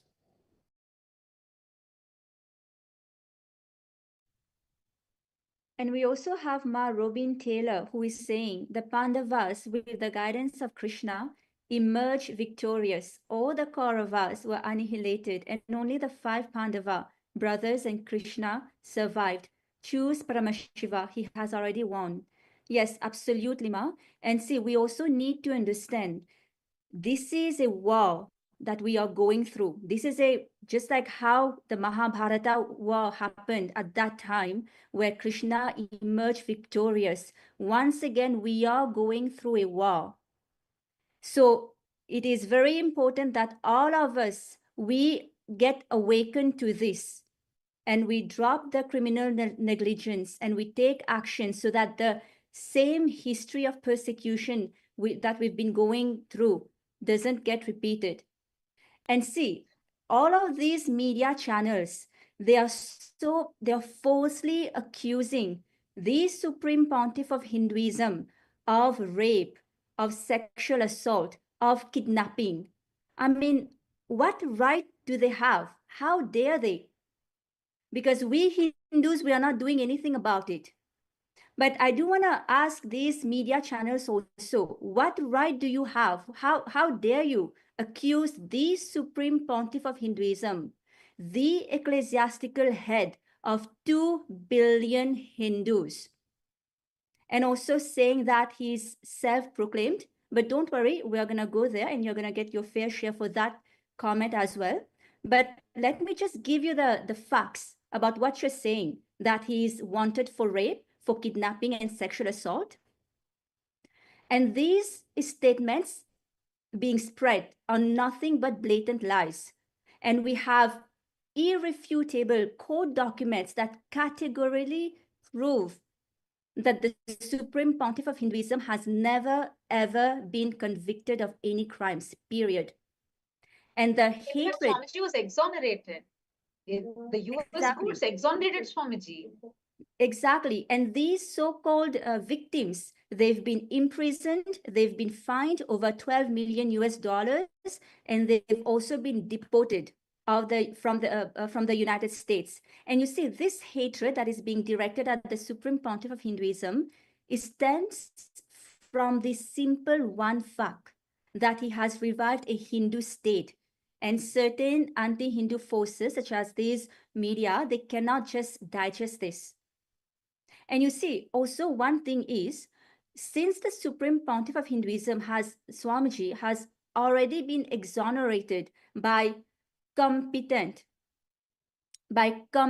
US courts, as per the doctrine of res judicata, the Supreme Pontiff of Hinduism should not face relitigation of the same issue by the same false accusers in any subsequent proceedings. And additionally, double jeopardy protects the Supreme Pontiff of Hinduism, Swamiji, from being tried for the same issue twice.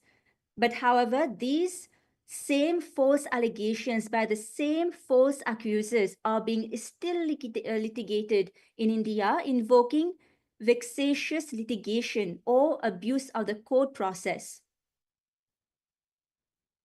And you see, I would like actually, Matadva Priya, if you can share about the false kidnapping, because you've been directly involved in that. So I think you should definitely share about this. Yeah, I think because they have falsely portrayed as if I was kidnapped. And we had to prove, and this was such a baseless accusation. See, all the accusations till now that have been levied upon Swamiji have been so frivolous and baseless. And like for example, this so-called sexual assault false allegation that's been levied upon Swamiji.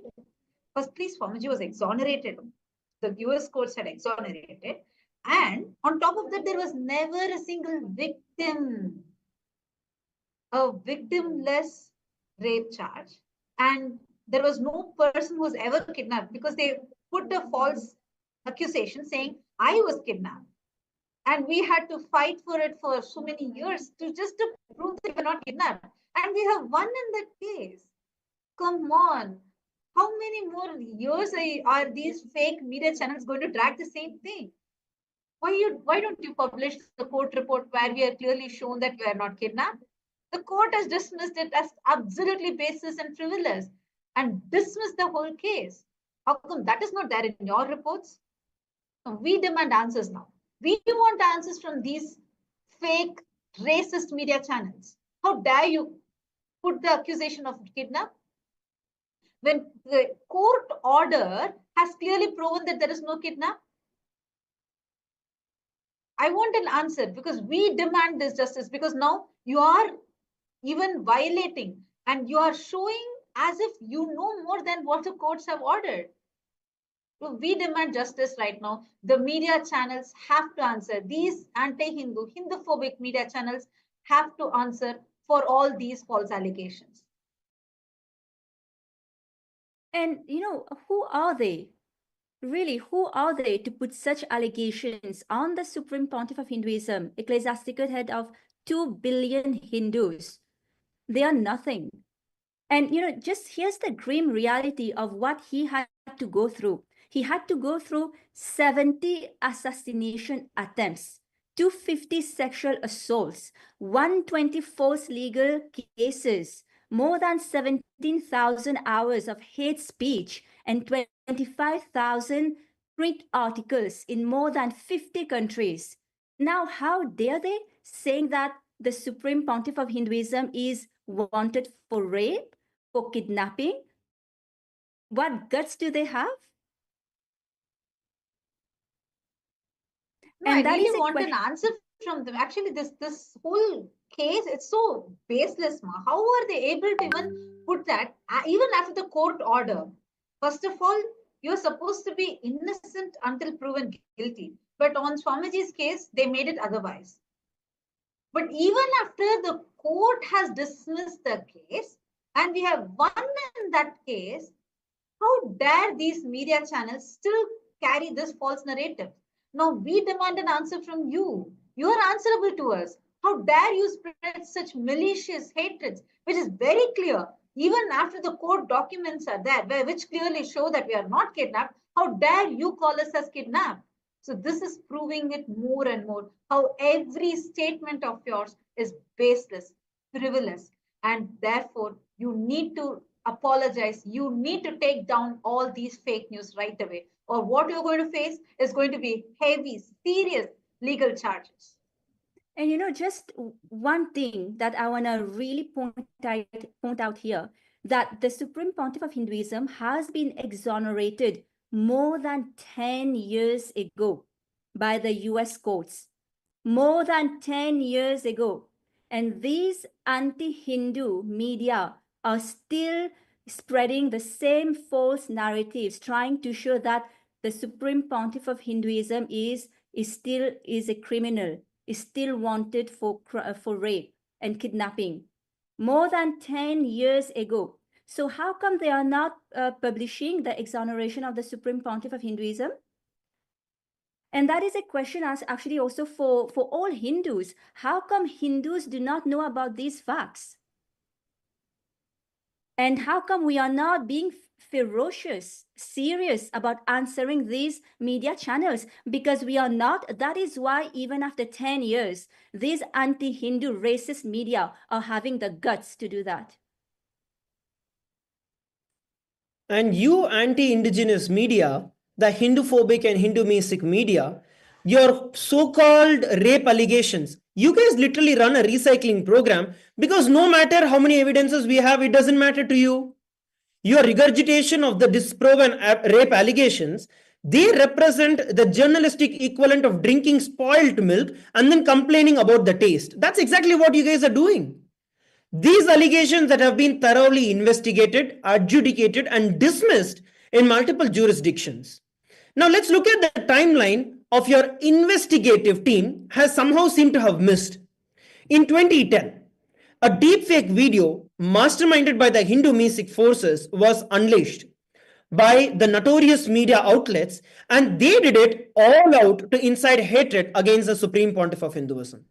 This was followed by a rape case, a malicious one, with one fascinating detail. You know what? As mentioned earlier, the complaint did not even have the victim of rape. Despite this glaring omission, the Supreme Pontiff of Hinduism was unlawfully detained and arrested for 53 days. And during those 53 days, the media claimed that multiple women, some articles reaching as high as 100, had been raped. There is, as per the records, there is not a single woman who has even confirmed as a victim. And despite that, just exactly like what you guys are doing now, did the same, telling that the Supreme Pontiff of Hinduism had raped over 100 women. Yet, after questioning more than 100 people on the same, despite being bribed, solicited for false victims, the police could not even find one single victim. Be very clear, not a single victim was found. Finally, the police themselves submitted a memo to the court admitting that they had no evidences whatsoever. But why let the police statements and the court documents interfere with your scandal narrative? This exact case was duplicated in the United States as well. and it was promptly dismissed more than 10 years ago. The US courts have not only exonerated the Supreme Pontiff of Hinduism, but have imposed substantial fines on the accusers for making false allegations and defamation. Over 6 million US dollars of fine has been placed. This judicial decision validates the Supreme Pontiff of Hinduism's innocence and demonstrates the malicious intent of the accusers, exactly what you are all doing today. This is one of the worst happenings in the entire history. The persecution that the Supreme Pontiff of Hinduism has gone through in the entire history, that is being used and abused by the so-called media, the anti-indigenous media, the anti-Hindu media, Hindu-misc, Hindu-phobic media, just so that they can continue to live off by abusing and by trying to keep everything under their control, by trying to keep the Hindus brainwashed, by trying to keep the Hindus under control, by trying to keep the indigenous under control. Because if Kailasa grows, if the Supreme Pontiff of Hinduism is allowed to do what he does, then everyone gets a right to voice for themselves, which they do not want. So it's a very convenient way and a very systematic destruction that has been going on. And I also want to add in about this deep fake video, which was just mentioned about, because the very COO of that same media house had actually openly come and admitted how it was completely fabricated. We have the top forensic reports, the top most forensic reports that are very clearly showing it is fabricated. Yet, the same thing is again and again being brought up because it's a clear persecution. This is not any kind of a legal situation. No, it's an illegal persecution that is being targeted upon the Supreme Pontiff of Hinduism, Kailasa, and the indigenous nations. The reason why this whole attack is being launched right now is because Swamiji has taken a very powerful stance to give voice to the voiceless. I want to just highlight some statistics to show what was the condition of the indigenous people. The colonialism's greatest hits, a legacy of oops, we stole everything. For example, land theft. 95% of the Amazon's indigenous territories were stolen post 1492. And the colonizers' logic, finders keepers and losers weepers. This was the actual legal defense they had probably. And same way, they had forced labor. 10 million plus indigenous lives were lost in rubber plantations that was being as forced labor by these colonialists. And do you know, 72% of this Bolivia's indigenous peoples live below the poverty line? This is as per the statistics from the World Bank 2023. Same way, 1 in 3 indigenous children in the Amazon suffer chronic malnutrition. This is as per UNFAO. This was the condition. So when Kailasa started flipping the script, where every day, daily free meals have been served the last so many months, transforming their lives, and where we are supporting them to protect their land, where we are empowering people to keep these poachers away, to keep these illegal miners away. And we are supporting with mental health care by teaching them yoga completely for free. It is because of this that these racist, anti-Hindu, Hindu-phobic, anti-indigenous media channels are targeting us and attacking us. This is the same pattern we have seen again and again and again. We saw the same thing in 2003. We saw the same thing in 2010. We saw the same thing in 2019. And we're seeing the same thing happen now. It is never the local people. It is never the actual people who are experiencing the benefit ever attack. No. It is these mercenaries who have been paid, brought in, and who are made to be look alike of the existing indigenous people, and they are portrayed. It is just for those video footages. You will see clearly the way it is directed. Exactly as per their camera angles, these people will move, these people will go and attack, and then there will be a story cover. This is what has been happening time and again. That is what we're seeing. This is part of the colonialist playbook. And Hindus, it's time for us to wake up. And I do see many of us are already waking up to the way how Hindu phobic mental setup is spreading everywhere. Hindu phobia is becoming more and more. And we as Hindus need to stand up for this. Hindus' lives matter. Your voice matters. Each one of you, every single one of your voices matter. Don't think the person who's sitting next to you may not be interested in knowing this. No, then you are being a reluctant warrior. Then you are being a cause for many of our brother monks, sister monks there to die. No, it is time to give up on your reluctance. Stop being a reluctant warrior. It is time for us to wake up, like how Bhagavan Krishna tells in Bhagavad Gita, Shudram Hridayam Daurbalyam Tyaktotishta Parantapa. It is time for us to drop our reluctance, drop being a reluctant warrior, stand up. You need to be a part of this war. All of us need to unite. Tell the people who are next to you that you are seeing, your relatives, your family members, tell them what Hindus are facing. Tell them it's time to wake up from our criminal negligence.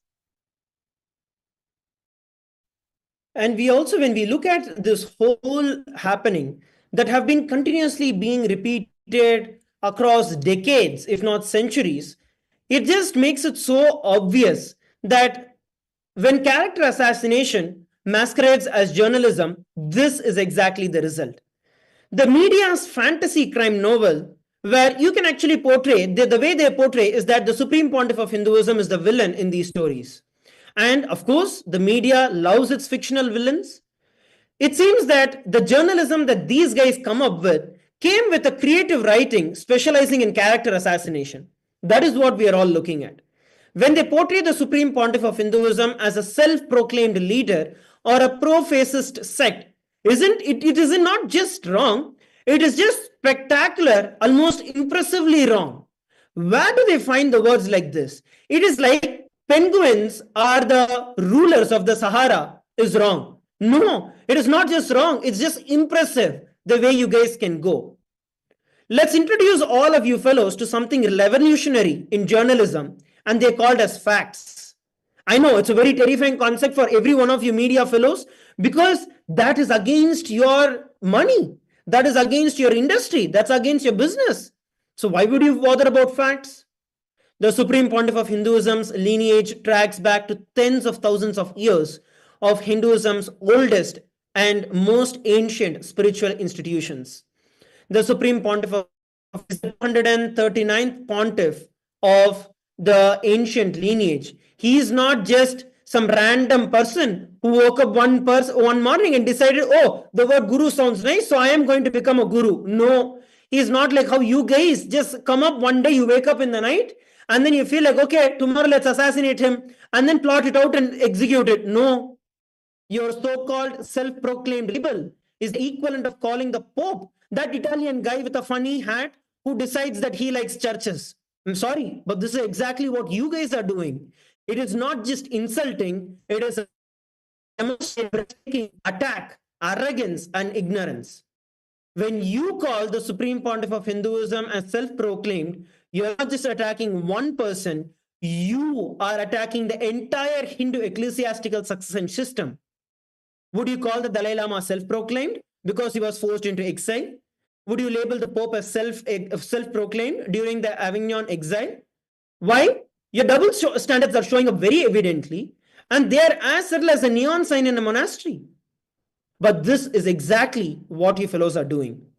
Same way, your fixation on labeling the Supreme Pontiff of Hinduism as fugitive. Come on. It reveals that either you are having a profound ignorance of international law, or the other way, which I think is the truth, a very, very deliberate attempt to mislead all your readers. And I think it's both. Interpol, again, another allegation that comes in. Interpol. What do you guys know?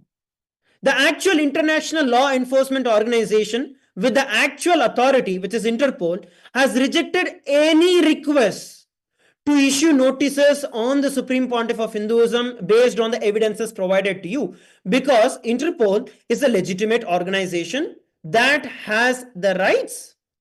Unlike you, mafia, unlike you, anti-indigenous mafia, media, Hindu-phobic, Hindu-mesic media, who just like to throw things around for your breakfast. Indigenous communities are under attack. The Supreme Pontiff of Hinduism has been under attack, and the Interpol has very clearly given a statement that there is no basis on which the Supreme Pontiff of Hinduism can be attacked. But apparently, your newsroom has more legal authority than Interpol. What a beautiful, great achievement that you guys have. And also, do you also have, I also have another question for all of you people. Do you also perform like citizens arrest in your spare time? Because that's exactly what you people are doing. Even in terms of your own editorial team, we might understand no conviction means not a fugitive. Please understand, in layman's terms, I'm telling. The Supreme Pontiff of Hinduism is not guilty. The Supreme Pontiff of Hinduism is innocent in every single false accusation that has been cast, that has been deliberately put on the Supreme Pontiff of Hinduism. So, this in layman's terms means if there is no conviction, that means he is not a fugitive. This is a very straightforward equation. And despite nearly 15 years of malicious prosecution and litigation in India, the Supreme Pontiff of Hinduism has never been convicted of any crime. Not one, zero, because he has not committed any crime, and it is anti-indigenous, anti-Hindu, Hindu-phobic, Hindu-mesic media like you all who try to exploit at every given opportunity, trying to delegitimize, trying to character assassinate and assassinate the Supreme Pontiff of Hinduism. And Maharaj, I would like to add to these false allegations of being a self-proclaimed guru or God, because this is the same accusation that we've been seeing, not just in the Bolivian media attack, but globally, whenever these media channels they would be attacking, they would all be accusing the Supreme Pontiff of Hinduism as being self-proclaimed. So we should tell what are the facts, and we are going to be showing some pictures also. See, these attacks, these are vicious attacks that reeks of supremacist ideology and prejudice, targeting Hinduism with a series of defamatory narratives. And so these are really undermining the statue of the Supreme Pontiff of Hinduism, Bhagavan Nityananda Paramashivam, as the Supreme Pontiff of Hinduism, dismissing his rightful position with disrespect and mockery. And it's also questioning the formal process of identifying and recognizing the Supreme Pontiff of Hinduism as the incarnation of Paramashiva. There's a very clear science in Hinduism of identifying incarnations, and these media channels are just making a mockery out of it by calling the Supreme Pontiff of Hinduism as being self-proclaimed. And the photographs that we were all looking at is not just some toy story or some fictional character in a movie that is there. Here, we're looking at the Supreme Pontiff of Hinduism being coronated as the head, as the sovereign of the Shamala Pita Sarvagnya Pitam. He has been coronated as the 293rd pontiff of this great ancient tradition. And the rights of the Shamala Pita Sarvagnya Pitam have been documented in history. Even as recent as just before the Indian independence, the British themselves have very clearly recognized the rights that were vested in the pontiff of the Shamala Pita Sarvagnya Pitam. What we're looking at the photographs here is the historical lineage. When we are talking about 293rd as a number, it means the 293rd succession, where the Supreme Pontiff of Hinduism is the rightful heir and the inheritor for this great ancient civilization. And this is one.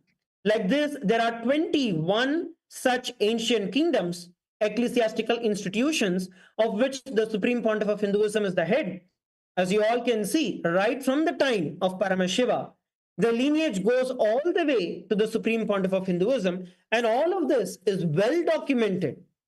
for all our media friends and all the anti-indigenous Hindu-mesic, Hindu-phobic media out there, why don't you open your eyes for once? Go and look at facts rather than presenting your own opinions and your own false narratives. If you are interested in any kind, if you are even interested in a bit of integrity to the journalistic values that you are all explicitly supposed to uphold, you would look at the facts and evidences. I'd like to invite one of you, head over to kailasa.org, read about these for yourself, and learn the real truth, learn the real history before you try to come and try to just wishy-wash whatever you want here out in the public. Public and the mass is not a spitting bowl where you just spit whatever you don't like. No, we are people who want intelligence. We want information. We want rights to what is really happening. And that is our right. And you are expected to serve the public that way. So head over to kailasa.org, look at these facts for yourself and speak with evidences. Don't just try to put out blatant voices, letting out your steam just because nobody out there in your country is interested in listening to you. Don't try to pick up different things from everywhere. And what you're reporting deliberately obscures is the transformation of this case from prosecution to persecution, a fact recognized by the international human rights lawyers and organizations from worldwide. I just want to highlight a few distinguished legal experts, including Jeffrey Robertson Casey, who is a former UN Justice Council jurist, and Maliha Wilson, who is a former Assistant Deputy Attorney General of Ontario, and numerous others have provided legal opinions confirming that what Swamiji, the Supreme Pontiff of Hinduism, is facing is a persecution. In February 2024, the Ramanagara Indian Court acknowledged the heinous crimes committed by co-conspirators against the Supreme Pontiff of Hinduism and Kailasa, charging Lenin Karupan with rape, extortion, and criminal intimidation. The massive systematic anti-Hindu media campaign has caused documented harm in over 100,000 instances. 70 plus assassination attempts directly on the life of Swamiji, the Supreme Pontiff of Hinduism. 250 plus sexual assaults were done on the Supreme Pontiff of Hinduism's monks, nuns, and disciples by these Hindu-mesic, Hindu-phobic forces. And 120 plus false legal cases, 17,000 hours of hate speech and defamation campaign in online media, 25,000 defamatory articles across more than 50 countries. You are answerable to all of this. Why are you not showing these? These are the facts. So these are the facts that too being supported by so many human rights lawyers. How come you as a media channel are not publishing a single one of these? And I also want to add a couple of informations out here. And what is more interesting along with what we're looking at is that you don't really care about anything as a matter of fact. You don't care about the evidences. You don't care about the facts. You don't care about the laws. You don't care about anything. The bottom line of this entire thing is the res judicata and double jeopardy, and you don't care about anything at all. Now, when we look at the scale, as per the res judicata, when we look at the scale, the judiciary of US is way high in comparison whether with India or various other countries which are there. So what is it supposed to mean?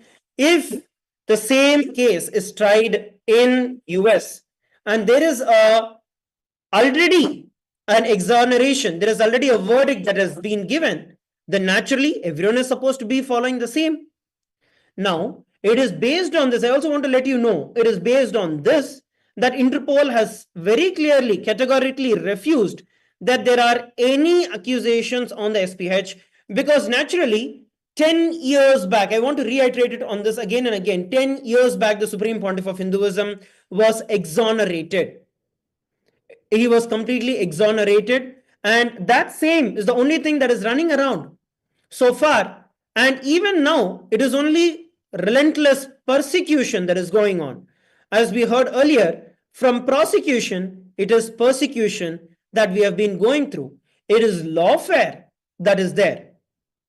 Under the doctrine of res judicata, the Supreme Pontiff of Hinduism is not supposed to face re-litigation for the same issues by the same accusers in any subsequent proceedings. And double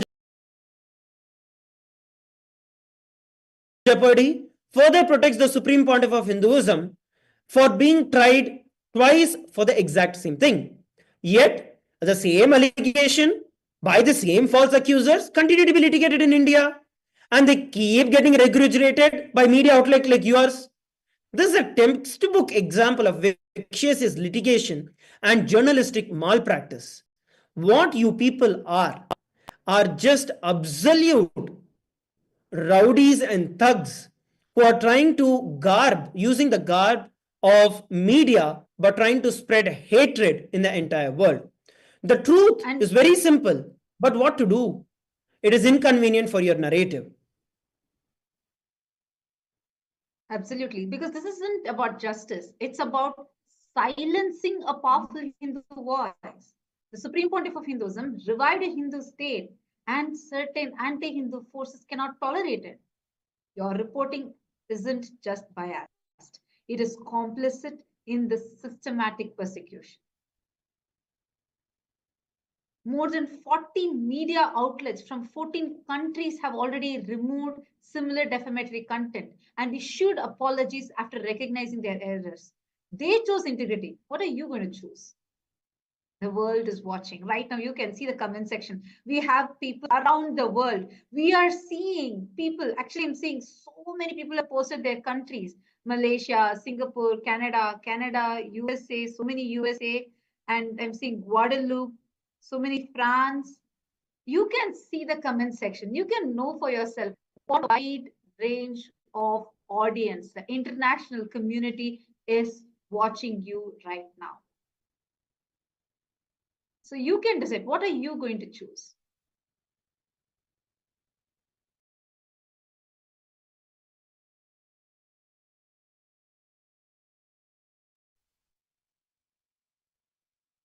See, the world is watching. Truth does not require your validation.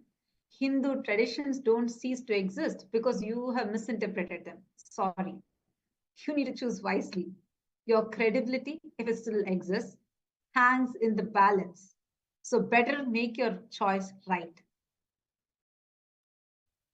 And also make sure that when you try to come over and try to put these false, blatant allegations, whether it's on the Supreme Pontiff of Hinduism or the indigenous communities who are out there, remember one thing: the world has advanced.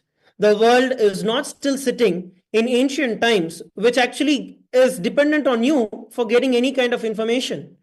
The world is not dependent on you.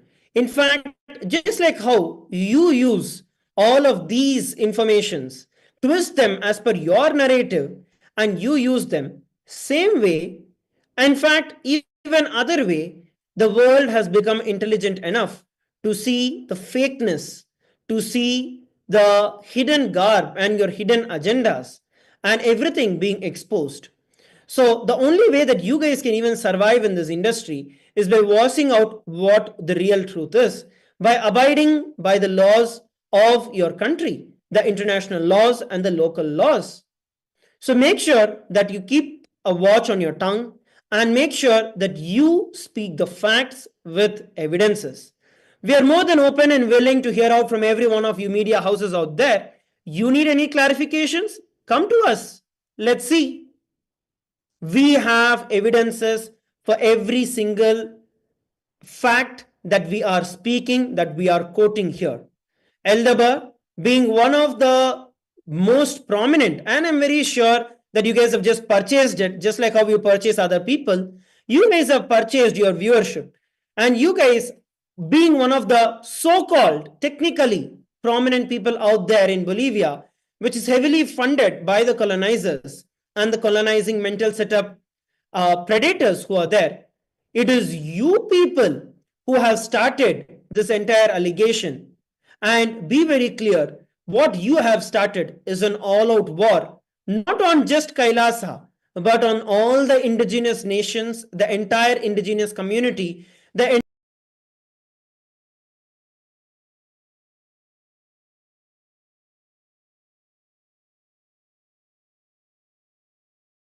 entire international law itself. By discouraging the various international laws, by delegitimizing, trying to legitimize the indigenous nations who are there, you have gotten into a very wrong grave and that you have dug for yourself. So either come out clean, apologize, or we are not going to back off. You are going to face what you have given us. And now you are blaming Kailasa to be evil environmental exploiters? Are you serious? And just when we thought that your creative journalism couldn't get any more imaginative, you've really outdone yourself. And bravo on inventing yet another fictional narrative that Kailasa is an environmental exploiter engaged in carbon market and neo-colonizing. So what is next in your fantasy series? Kailasa secretly breeding dragons in the Amazon, building a Death Star in Bolivia.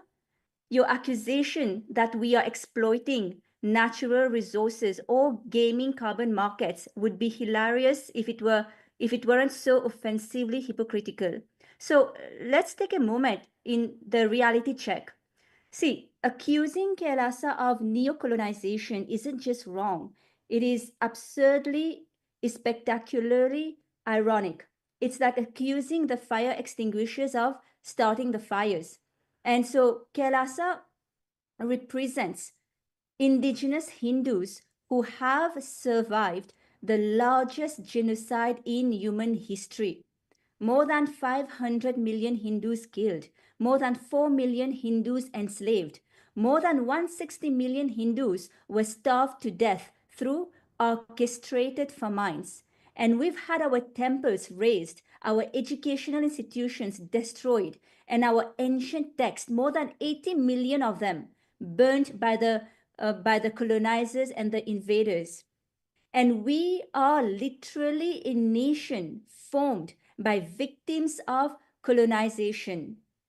So when you can accuse us, an indigenous people who has suffered centuries of colonial exploitation, of being colonizers ourselves, you are not just wrong.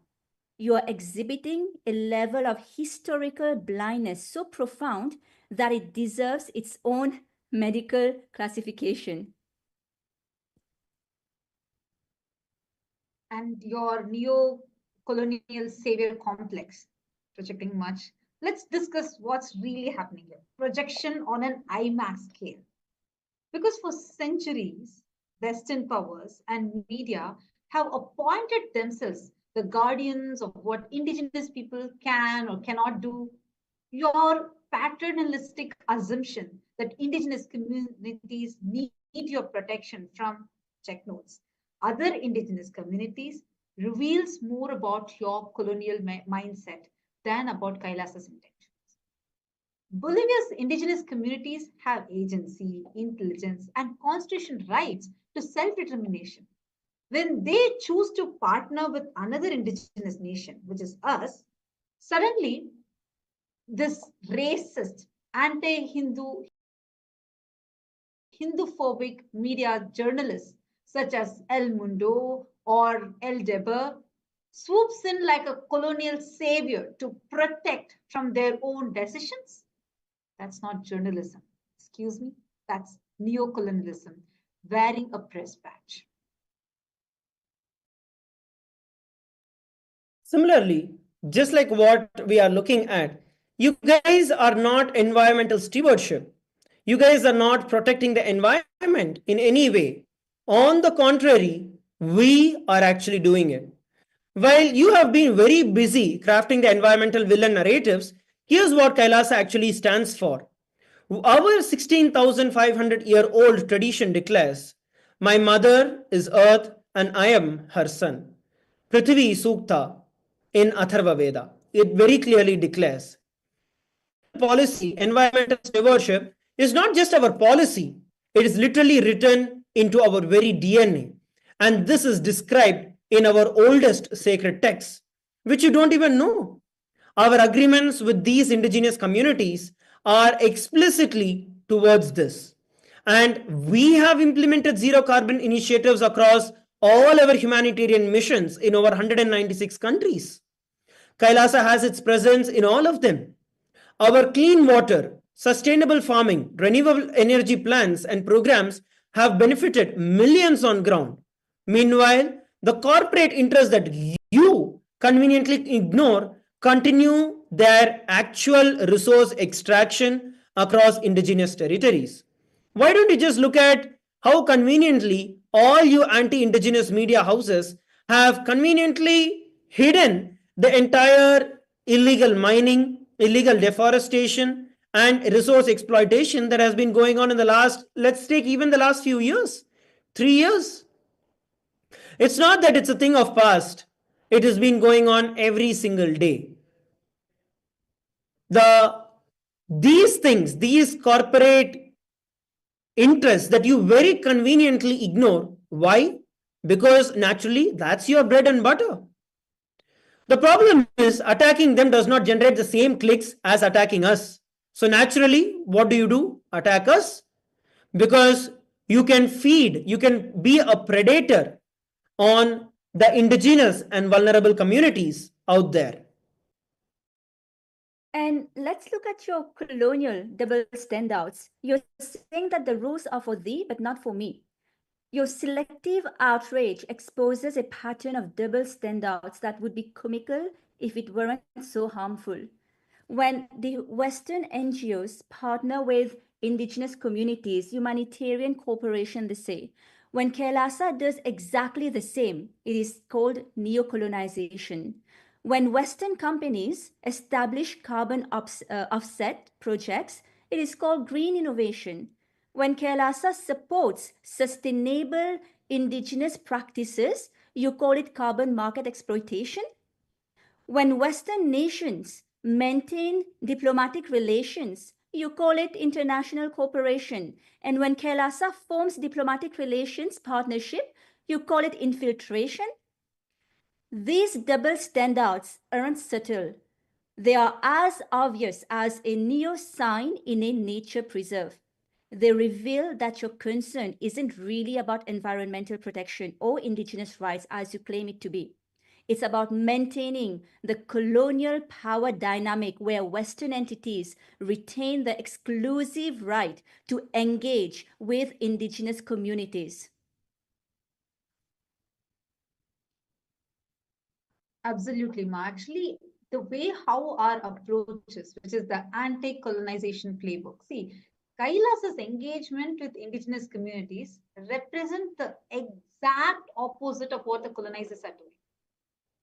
First, we recognize and amplify indigenous sovereignty. Unlike the historical colonizers who denied the indigenous self determination, we explicitly acknowledge and supported our agreements include language that reinforces indigenous autonomy and require government ratification. And same way, the another point that we are looking at is Kailasa prioritizes indigenous knowledge preservation. This is unlike the colonizers who suppressed and oppressed the indigenous wisdom. We work day and night to document, to preserve, and to revitalize the traditional knowledge systems, recognizing their value for sustainable living. This is exactly what we do, and this falls apart from the colonizers throughout the history. And we support development on indigenous terms, unlike these colonizers who impose external development models. We follow indigenous leadership in determining what sustainable development means for their communities. Absolutely, and we advocate for the indigenous representation, unlike the colonizers who are so busy, who only silence the indigenous voices. We work to ensure indigenous perspectives are heard in international forums. UAN, United Ancient Nations, is exactly that. And this is what is threatening the people, threatening the colonizers. And And if you look at the facts, we are the people, we are the victims of colonization because we have undergone centuries of trauma, centuries of exploitation. So we understand what it is to go through this persecution. And precisely the reason why what we are doing, why our approach is built on mutual respect, on cultural exchange, and genuine partnership. It is the very antithesis of the colonial exploitation that your article falsely attributes to us. so the bottom line is project less and research more. See, El Mundo and also El Debers, because you really started this. Your environmental exploitation narrative is just another chapter in your ongoing fiction series about Kailasa. It is time to put down the creative writing pen and pick up some actual journalistic tools like fact checking, for example, source verification, and basic research. And I also want to reiterate, Kailasa will continue our work. We will continue supporting the indigenous communities. We will not back off. We have faced too many attacks like this. We will not back off. We will continue supporting, we will continue our work which supports the indigenous communities, continues to support the environmental protection, regardless of all your fabricated narratives. Our partnerships based on mutual respect and shared indigenous values will thrive long after your sensationalist headlines are forgotten. And you all need to understand whether you're Elderber, whether you're the other media, anti-indigenous media, El Mundo, Avasak, Bruhula, Infobe, Opinion, all you guys be very clear. Just like you guys, there were historically other anti-indigenous, Hinduphobic, Hinduistic media who tried to play the same cards as you guys, but they lost. More than 40 media outlets from across 14 different countries have already removed the similar defamatory content and they have issued apologies after recognizing their errors.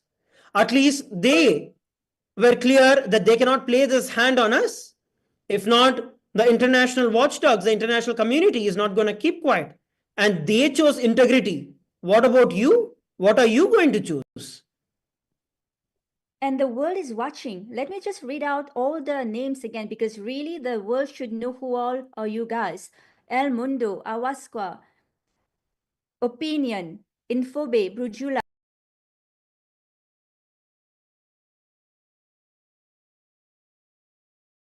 El Deber, Ana Bolivia, Vision 360, Ahora El Pueblo, Tinformas, El Periodico. The world is watching. If you are genuinely concerned about environmental exploitation, perhaps direct your investigative resources towards the actual multinational corporations extracting resources from indigenous territories.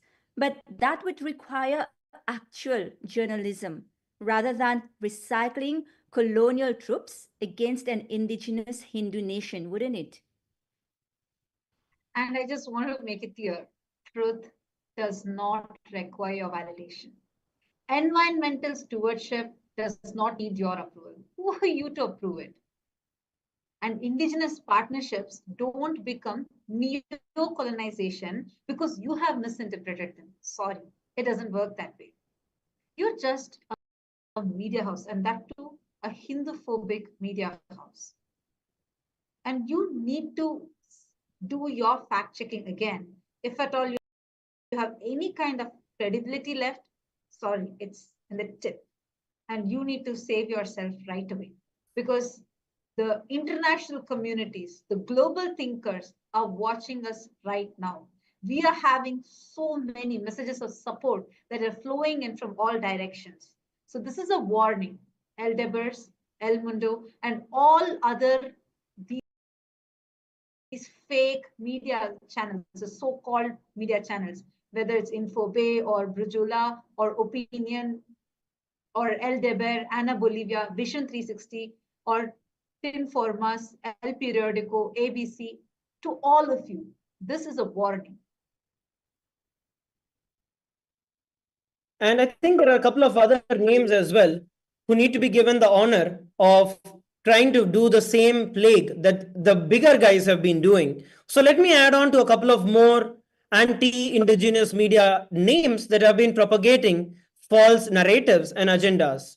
Few more names are RTP Bolivia, Brujula Digital, Tan Medios, Vision 360, Ana Bolivia, Sumendo versus Prensalanarea, Inoticiasbo, and Elsig Gloweb, Ellis Gloweb.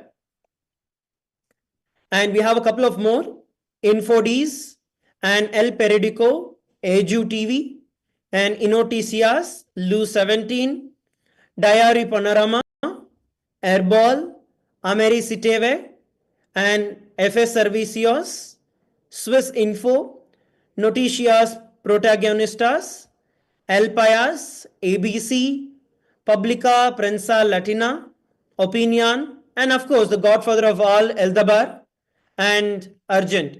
So I think these are some of the noteworthy names who have been trying to perpetrate and bringing in this false narratives. We also have a couple of more YouTube comments that have been coming, actually a lot which are there. And Ramanujam Desikan is telling so much of clarity about the colonizers' exploitation. Thanks a lot for providing such a profound truth, and it makes a lot of sense now. Yes, Ramanujamaya, what you're telling is exactly right. In fact, what we are looking at is how very clear, very systematically these colonizers actually cover the entire persecution, the entire narrative, the way that they want it, the way that is beneficial for them, and they present it. They literally, quite literally, are predators preying on the indigenous. That's exactly what we are looking at. And if we slip, just like just a slip of an eye, the prey is caught by the predator. That exactly is what's happening. But here, Swamiji is standing as a loud and clear call to all the indigenous, not just waking up the Hindus, but the entire indigenous nations, communities, kingdoms, people, the First Nations, ancient nations, every single one, giving out a clarion call to what rightfully belongs to us, to what rightfully belongs to them as indigenous traditions and as indigenous communities. We do not need to be dictated terms by any of these guys. We are intelligent enough and we have been intelligent enough. And it is our right for us to decide what we need to do. We have the strength to do it, whether it is politically, whether it is legally, whether it is through the social power, the media power that we are looking at now. Kailasa is not going to back off, and we are all going to stand tall. So, Ramanujamaya, please go ahead, share this information with as many people as possible, and let all the indigenous nations from everywhere, all over the world, join together. Let's all come together, stand strong to visualize and to make this real vision of the United Nations, United Ancient Nations as a reality, and bring legitimacy to each and every one of our indigenous traditions out there. And I just wanted to add in over here because this is something that all of us need to understand. Colonizers have no right to dictate us. They have nobody to tell us what to do. Who are they? Come on, just take an example. Before the colonization happened in Bharat, do you know we were having 40% of the global GDP. But what happened when they left? We crashed down to less than 0.3%. We were literally starved. Like everything was taken away from us. And we just collapsed. Until now, we have not even been able to get up from that. This is what will happen if colonizers try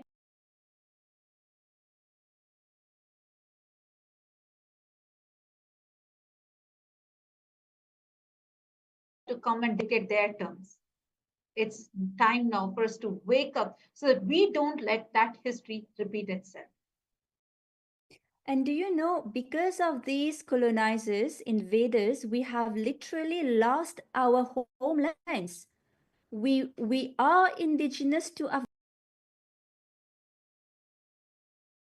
Afghanistan, we are indigenous to Pakistan, even to Malaysia, to Bangladesh. But what is happening now?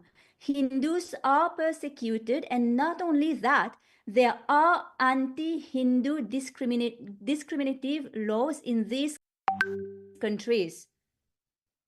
And so I really wanted to address this neo-colonial threat that these media are accusing us of, because we are the one who has actually suffered more than anyone else. We've lost millions of square kilometers of sovereign lands. And today, Hindus are just less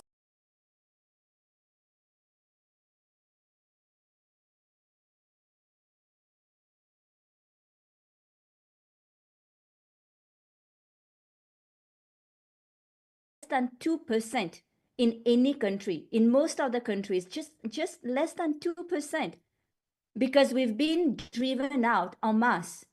And so neo-colonial, I mean, that's not just a knee slapper. It's the comedic masterpiece of the century, actually, deserving its own Netflix special. And allow me to introduce ourselves properly. We are indigenous Hindus, as we've been mentioning, whose history is not written in textbook, but it's etched in the graveyard of colonial scars. Our ancestral narrative includes, once again, it's very important to note down, to remember these numbers, because nobody is going to teach you. You will not find these in history books. Schools will not teach you. There's been more than 500 million Hindus that have been massacred, more than 4 million Hindus enslaved, more than 160 million Hindus starved to death by famine, and that too not just by natural famines, by engineered famines. And thousands of temples were razed to dust, and 80 million sacred texts, Hindu texts, were burned to ashes. We did not learn about this colonization from our university lectures. We learned it from our collective trauma that have been passed down through generations of survivors. Our people had once inhabited 56 indigenous nations, indigenous Hindu kingdoms that spanned over 6 million square kilometers across Asia, with over 10,000 traditions and 1,700 provinces. Today, we are scattered. All our sovereign lands are unlawfully annexed. Our communities are forced into mass exodus. This is not from textbooks. This is from what has been passed down through generations of trauma. And yet, with this breathtaking audacity, you have cast us as the colonial villains in your narrative? How dare you? Ask the Kashmiri Hindus about colonization, where 300,000 to 800,000 were violently expelled from their ancient homeland in just single year, 1989 to 1990.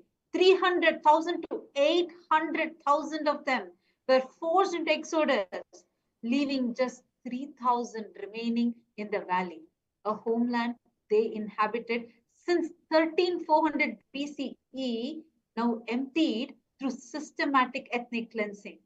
That is colonization. That's what we know intimately because we are the victims of it for generations now. And we are not here to colonize. We are here to collaborate with fellow indigenous communities who recognize in us the same struggle for cultural survival and self-determination. We are building bridges between persecuted peoples who understand what it means to have your very existence threatened.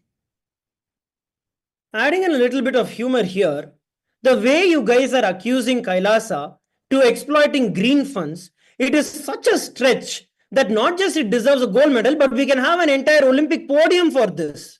It requires an Olympic level mental gymnastic to transform a partnership between two indigenous communities that is focused on conservation into some nefarious carbon market scheme that you fellows are telling.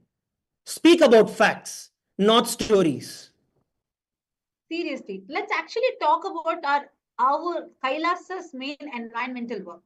Swamiji, the supreme pontiff of Hinduism, has revived ancient agriculture techniques that predate the modern sustainable practices by thousands of years. Kailasa has participated in planting of millions of trees worldwide. We have established water conservation system based on the ancient Hindu science that predate modern hydrology. And our communities practice vegetarianism at a rate far exceeding the global averages, dramatically reducing our carbon. And what are you talking about here? And our mission is the preservation of indigenous knowledge systems, ancestral territories, and cultural practices, not financial exploitation. These conservation partnerships were established long before carbon markets because became fashionable, and we will continue long after the next environmental funding trend emerges. And if you're really genuinely concerned, I have actually a real question. If you guys are really concerned about neocolonialism in Bolivia, perhaps you need to redirect your investigative zeal towards the multinational mining corporations that are day and night illegally extracting lithium, silver, zinc, and tin from all these vulnerable indigenous territories. Why don't you go and look at there? Why do you want to say that I keep my eyes closed so there's no mining happening in that direction? That's what we are looking at here. But Examine no, the petroleum companies that are drilling on the ancestral lands, scrutinize the agribusinesses, the conglomerates that are there, that are converting the rainforest into cattle ranches. Do all of these, but you won't. see, they won't, because these actual extractive industries somehow escape their righteous indignation. Instead, see, all of you, El Mundo, El Deber, and so on, your journalistic spotlight finds its way to vilify indigenous Hindu communities working with other indigenous peoples on conservation. And funny how it works, isn't it? When actual colonizers extract resources, you call it investment. But when indigenous communities collaborate, it's suddenly neocolonialism.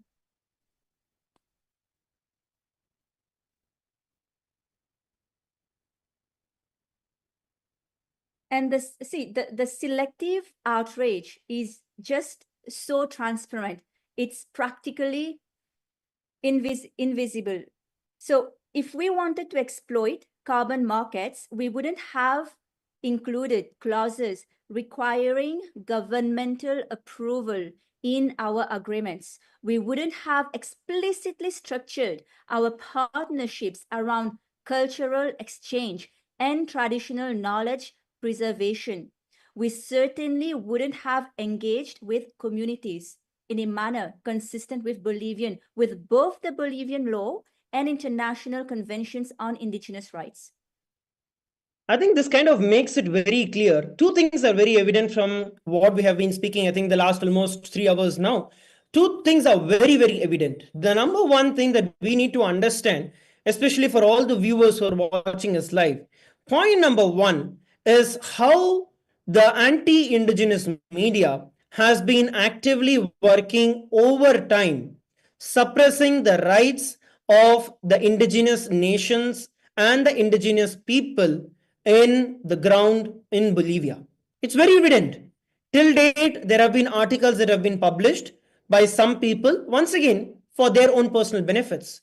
But now that Kailasa is here, knowing that Kailasa stands for the rights of the indigenous people, they are not able to put up with the power that Kailasa exudes. It's not that Kailasa exudes any hard power. It's not that we have held any person, any of these media houses at gunpoint. No, we have not. All that we have done is just empowering the indigenous people. What is exactly their truth? What is exactly their fact? What exactly they need to embrace? So that is number one. where the anti-indigenous sentiment, the anti-indigenous narratives that is continuously being circulated, perpetrated, and forced upon the Bolivian and the international audience. That's number one. Number two, it's very clear that Kailasa has done nothing illegal. Every single thing that Kailasa has done has been in complete accordance with the international and the local law. Whether it is Kailasa's international personality, legal personality internationally, or it is the partnership agreements that Kailasa has entered into with the indigenous communities, both are in complete compliance and adhere to both the international and the local law as well. So these two things are very evident from what we have been discussing now. Actually, most ironic thing that is getting exposed is that in this entire fabrication, in attempting to paint Kailasa to be as something neo-colonial, you have employed the most colonial tactic of all, dehumanizing indigenous people by denying our history, distorting our intentions, and dismissing our right to collaborate and self-determination. This is what you have been doing as colonizers for centuries now. And the same playbook is being replayed right now. And this is the irony that we are witnessing as we are talking right now. Every single media house, El Debers, El Mundo, Vision 360, Ana Bolivia, and Tinformas, ABC, Noticias, everyone who are carrying the same narrative, replaying the same colonial playbook again and again. And so please, all of you anti-Hindu racist media should really please stop spinning your colonial fantasy and understand that when you cast indigenous survivors of genocide as colonial threats, you're not just wrong, you are inverting reality itself. You are engaging in the same erasure and demonization tactics that have been used against indigenous peoples worldwide for centuries. Actually, now we are telling this. Why are they spreading this? We saw clearly. We understand their colonial mental setup. But what's happening on ground is what is heartbreaking for me. Like, I'm still not able to get over seeing how our monks, brother monks are being treated. It's so painful. Whom we have always seen being so blissful and serving people. Now we are only hearing their shrieks. We are hearing them yelling, saying how they are being beaten up, how they are being like so manhandled in such horrific ways. We are getting such disturbing visuals. That is what we get to see right now. That is what we are seeing again and again. And this is what needs to really, really stop. You can see here, this is one of the very disturbing visual we got. How our monks, our Kailasians that are living there are being manhandled, beaten up.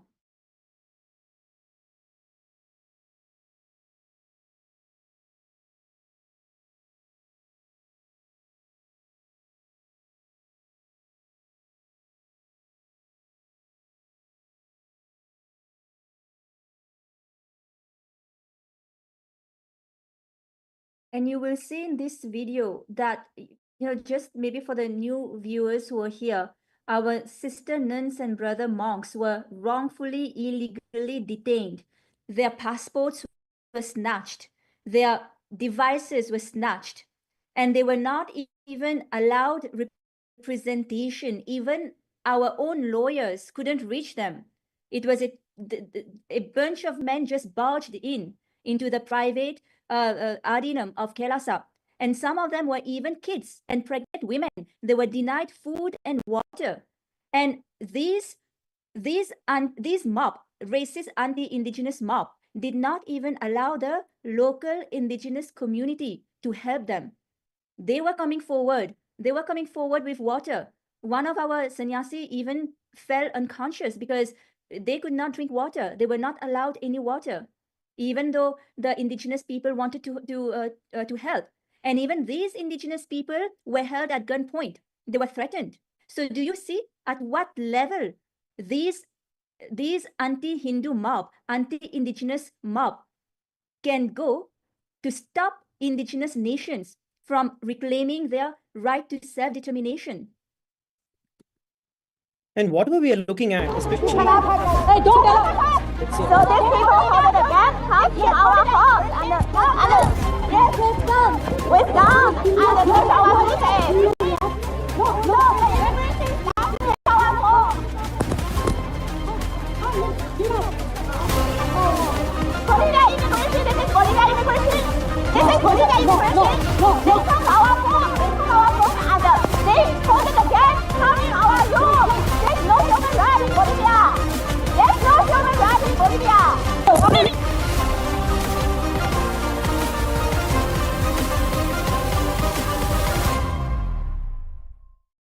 Bolivia immigration violating the human rights. Yes, so you can actually see in this video how these girls, women were handled, how they were manhandled. And these are sannyasis. They've taken vows of sannyasis. They are not supposed to be held by men, but they had complete disregard of the indigenous culture, traditions, indigenous vows. And many of these, our nuns, I mean, it really pains me to talk about it because I can't imagine what they've been going through. They've been physically hurt. As we can see in this video, and there are many other videos that are, and see, we are not getting any of this information. We are getting this information when these media are publishing about it, because we don't know. And yes, with gun and touch our faces. No, everything stops in our home. Political immigration, this is political immigration. This is political immigration. They come our home, and they put the gas come in our room. There's no human rights in Bolivia. There's no human rights in Bolivia.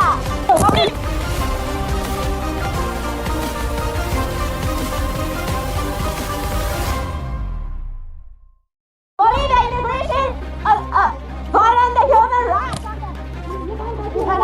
Hey, don't tell us. So these people have the gas come in our house and yes, with gun and touch our faces. No, everything stops in our home. Political immigration, this is political immigration. This is political immigration. They come our home, and they put.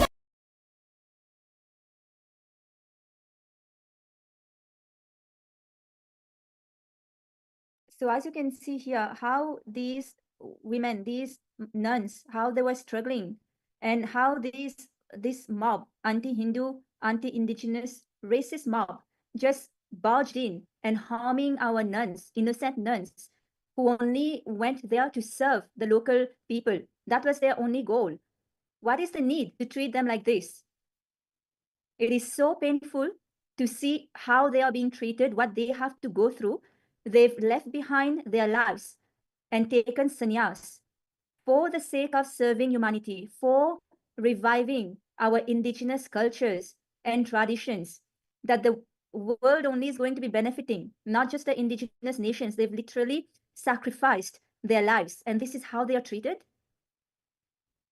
It is absolutely unacceptable and painful that even our pregnant women has to go through this. The consistent attacks that we have been going through, whether it is in Bolivia or the parallel attacks that we have been facing in Kailasa, Rajapalayam, and in Setur in Bharat, all of these are a grand scheme of attacks that are happening at a larger narrative. Each of these are not individualized, one-pointed attacks which are there, but rather a part of a very large scheme that is going on. And that is what we all need to understand. Otherwise, the human rights violation that is there is just way too high. And for what? What have we done? We have not done anybody. We have not done anything to anybody. Have we gone and attacked somebody? No. Have we gone and snatched properties of somebody? No. Have we tried doing anything illegal? No. Then why so much of attack? It is very evident for all of us to look at this and for all of us to internalize, especially all the Hindus and the indigenous people out there, all the indigenous brothers and sisters of Bolivia. It is time that we look at it for ourselves to understand what exactly is going on with us. And there is a whole sector of people who want to keep us as slaves, continue to keep us under the control of these indigenous, anti indigenous media, the anti indigenous groups, so that they can continue to predate and exploit our resources because we become scapegoats for all the power hunger that they have.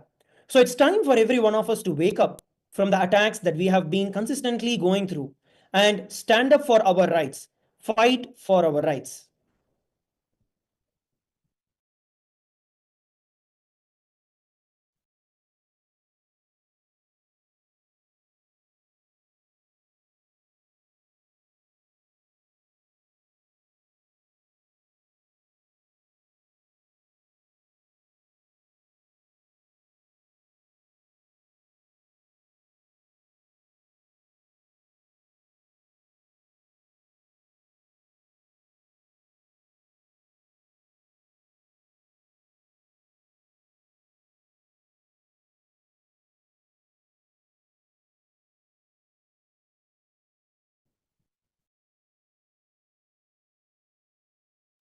And it is equally very important that all of us here, all the viewers, share this persecution very actively. Again, reach out to all the local government officials, and even reach out to all these media channels and holding them accountable.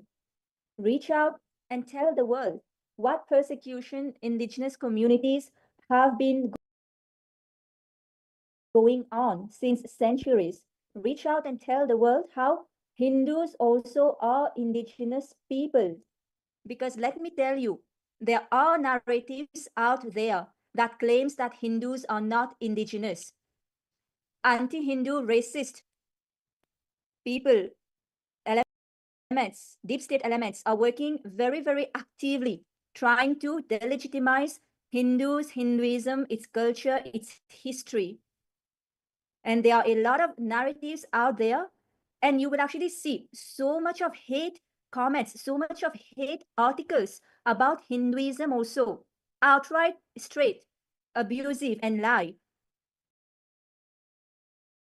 But they don't care about this. They will actually keep on telling the same lies, because when they keep on telling the same lies and we are not refuting them, that becomes the truth for the mass.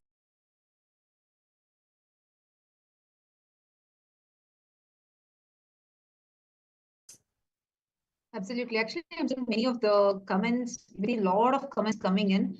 Ma Durjati has posted saying, seeing the picture that we just showed shows clearly, looks like someone grabbed and scratched their very arm and very hard. And those are all nail scratches. And she's also able to recognize the voice of those Adinavasis who are screaming there. Absolutely. I know it's so painful, especially when we are seeing, as we know these people, right? They're our own sister monks. And suddenly we only have seen them being so happy, serving others and doing Swamiji. And all of a sudden we see them here literally screaming for their lives. It's too painful. Ramanujam Desikan in YouTube has posted video shows how women sannyasis or monks are mishandled and their voices show they're in danger and need immediate support from right authorities there. Clearly hearing voice, no human rights in Bolivia. That is exactly what's happening right now. And this is being propagated. This is being driven from by certain deep state elements that are trying their level best to somehow eliminate us, eliminate the indigenous people, eliminate all of us, just so that we do not empower the indigenous people. They just want to eliminate Kailasa. They want to eliminate the United Ancient Nations from happening. But jokes on them, because UAN has already been established. And now, if we as Hindus stand together with solidarity, we can win. And we will win because Paramashiva is here with us. Swamiji, Paramashiva himself is here with us. The question is all about how many of you as Hindus are ready to wake up from the criminal negligence. It is not just you doing shares or taking this, spreading the truth, but about how many of you are ready to go and tell every single one of your friends, tell your family members, tell everyone that you know this is what is happening. You have the power to stop this persecution right now. It is all about a decision from you. And the attacks that we are all looking at is what we have been historically facing. If we do not stand up, voice our rights out now, then the next generation will not have anything to call as Hinduism for themselves. It is because of the sacrifice of our ancestors, of all the Naga sadhus, the sannyasis who are there. Today, the whatever we know as Hinduism is there. And each and every one of us are having Hinduism today and enjoying it because of the sacrifices of the Supreme Pontiff of Hinduism. Otherwise, do you think you and me would be Hindus today? No. The answer would be absolute no. Even if I look back at my own life, I would not have been a Hindu. And it is so deeply ingrained that it is Hinduism the reason for all our failures.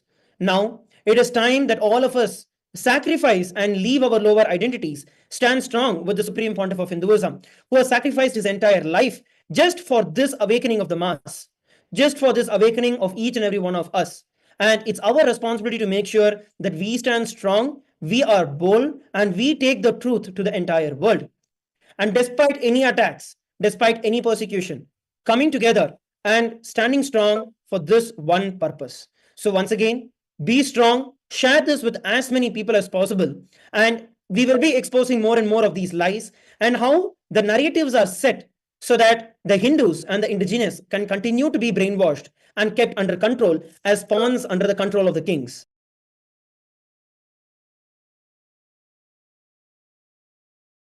Absolutely. And this must be put to an end. We need to stop this. Actually, I also wanted to bring in one more factor over here about how, see, as Hindus, we are not waking up to the fact that we don't have a platform to voice out. How ironic is this situation? See, just see. We have all the evidences, we have proofs. Everything that we are talking are with clear proofs. But our voices, these evidences are not published anywhere. No one is ready to hear it. No one is bothering to publish any of these. Oh, Hindus, it's a wake-up call for us. We need to decide to wake up to this, share this. We have to amplify our voice.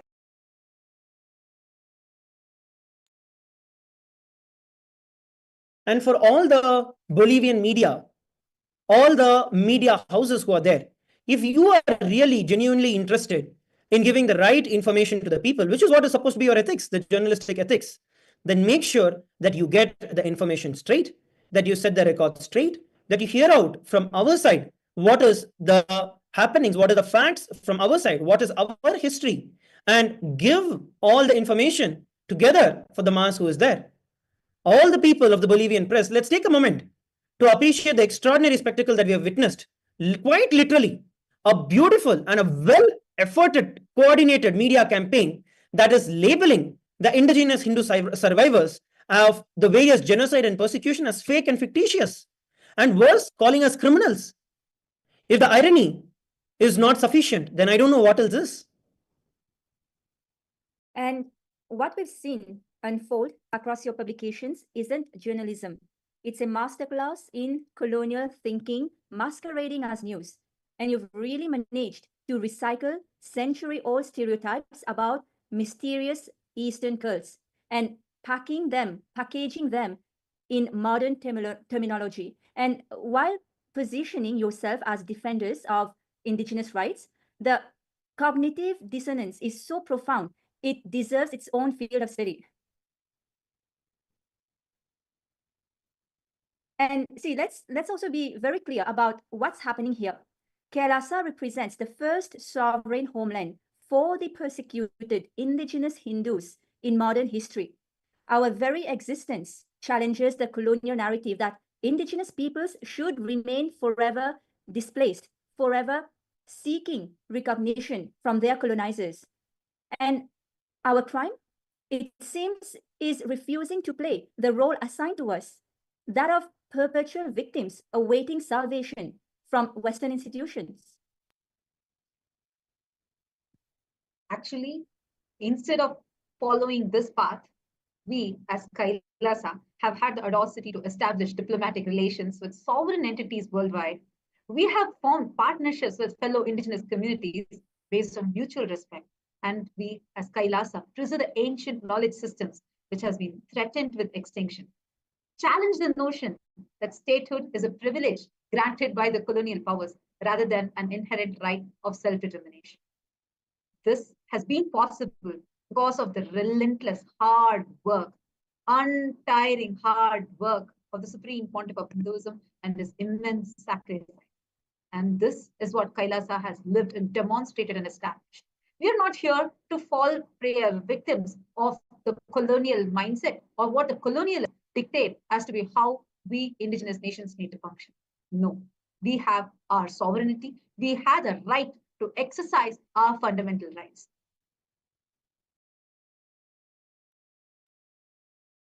And see, for this, we find ourselves subjected to a barrage of recycled falsehoods, deliberately decontextualizing the agreements and disproving the allegations, all presented without the basic journalistic courtesy of seeking comment from the subjects of your reporting.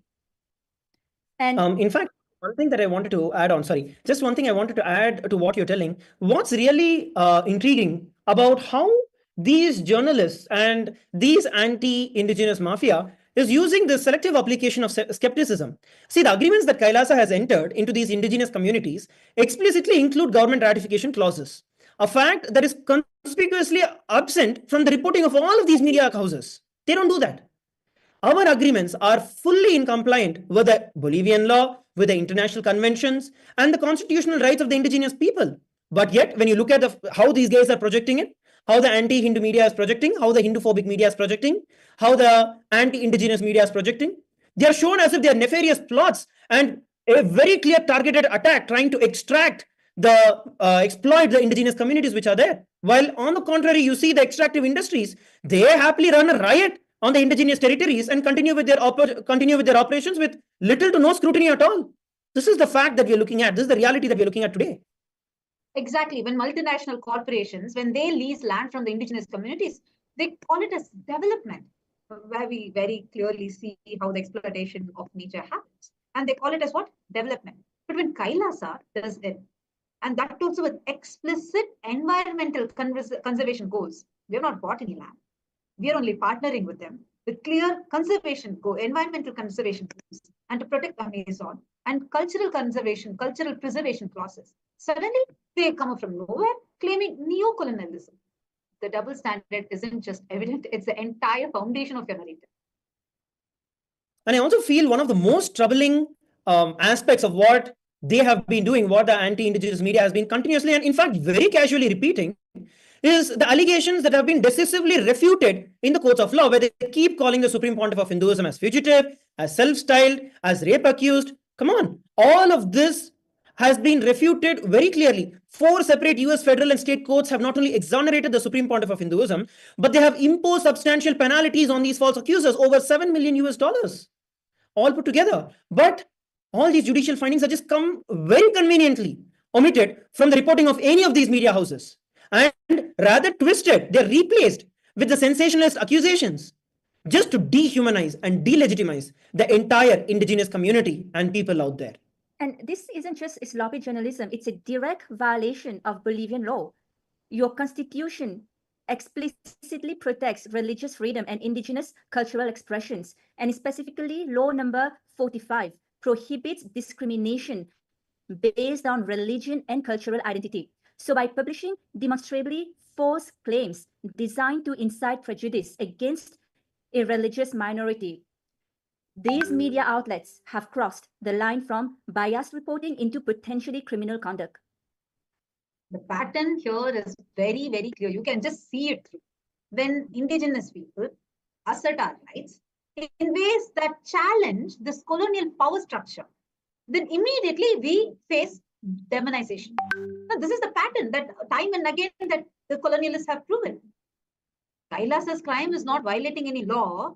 It is our submit to that narrative that indigenous people must forever seek permission from the colonialists to exist. Because we are not submitting ourselves to that. we are being targeted and attacked.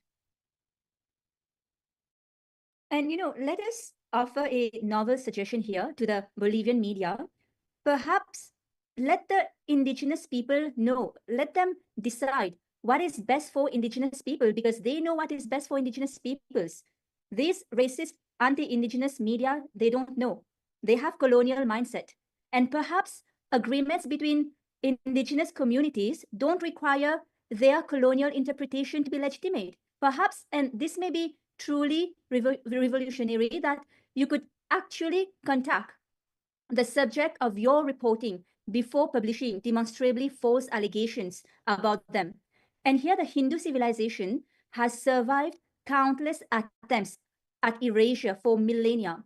We've endured genocides that claimed hundreds of millions of lives. We've watched our sacred texts burned, our temples destroyed. It is still ongoing. In all the countries, you will see still Hindu temples are getting destroyed. There's no respect for Hindu temples. And our people have been dispersed across continents. We've basically become homeless. Hindus are displaced, homeless, indigenous people, because we've lost all our lands. And yet here we stand, not merely surviving, but reviving our ancient traditions, establishing a sovereign homeland for our persecuted communities.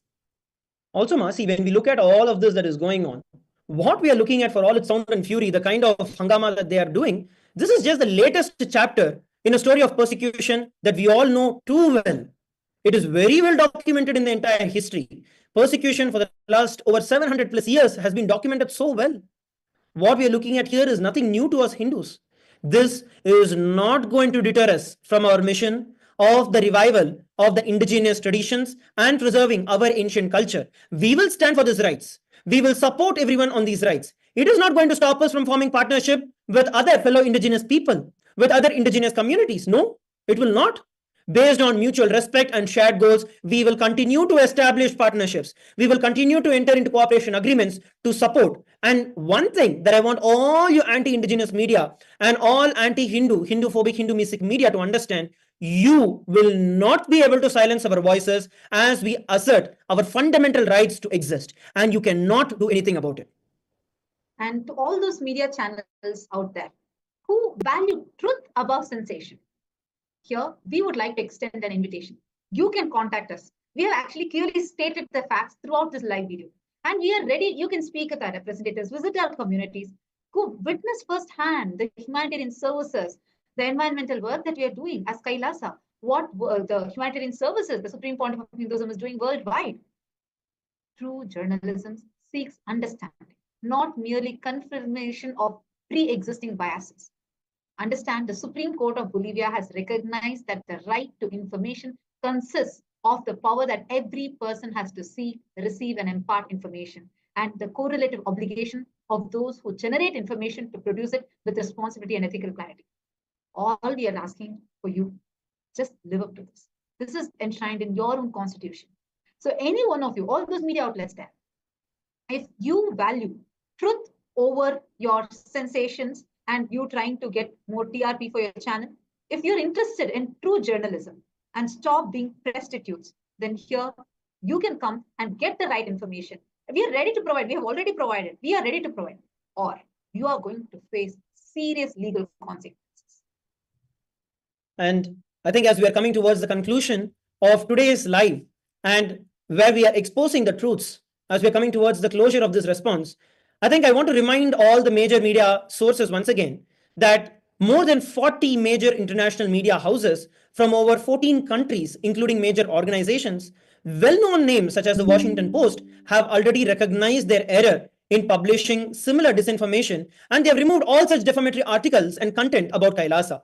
And they have issued apologies in recognizing their error. This only shows what they truly are, where they are ready to see where they are missing and correct their errors. They chose journalistic integrity over perpetuating falsehood. What are you guys going to choose? Are you guys going to continue on your sensational journeys for TRP or present the facts as a credible media source? The choice is yours. Your reputation, as was mentioned time and again, is hanging by a thread because the world is watching and the world is not fools. Everyone knows. Just like how the truth does not bend. Just because you close your eyes, the sun does not rise in west. Same way, we are not going to back off just because you continue to attack. The real true measure of journalism, when we look at it, is not really how effectively it can tear down those who challenge the status quo, but in fact, true journalism is where it can courageously acknowledge where and when it has been misled. All your readers, all the people who are reading all your articles, deserve nothing less than your commitment to your people, you holding up your journalistic integrity. We have stood for over 10,000 years. Kailasa has stood for over 10,000 years. And we will continue to stand. Long after today's headlines are forgotten, you will be forgotten. The news will be forgotten. The question is whether your publications are going to be remembered for perpetuating colonial narratives or for having the integrity to correct them. The choice is yours, the say is yours. Just understand one thing, that the entire world is watching, and the history shows that it does not forgive the people who feed disinformation. It does not forgive the predators. So remember that truth does not bend, neither we do. We thank each and every one of the viewers, every one of the well-wishers of Kailasa, all the Raj Sabha members, the Chit Sabha members, the citizens of Kailasa, every single one of you for joining in, tuning in live for today's session, for today's segment, where we expose the grand narratives, the true real narratives of these anti-indigenous media who have been perpetrating false negative informations and ideologies against the indigenous communities and Kailasa. We hope that every one of you have a better understanding of what is going on the ground now. We will be sharing further details and further facts. So I request every one of you to stay tuned. And once again, I'd like to offer our sincere gratitude to Bhagwan, to the Supreme Pontiff of Hinduism, Bhagwan Sri Nityananda Paramashivam, for giving each and every one of us this opportunity to voice out and to really stand for what we truly are, giving us a real sense of identity for who we really are. So we'd like to offer our gratitude to Swamiji, and we'll now conclude this segment with the Purna Mantra. Om Purnamadah Purnamidam Purnat Purnamudachyate Purnasya Purnamadaya Purnamevavashishyate Om Shanti Shanti Shanti Harihi Om Tat Sat Sarvam Bhagavat Shri Nityananda Paramashiva Padukarpanamastu Om Nityanandam. Thank you, everybody. Nityanandam.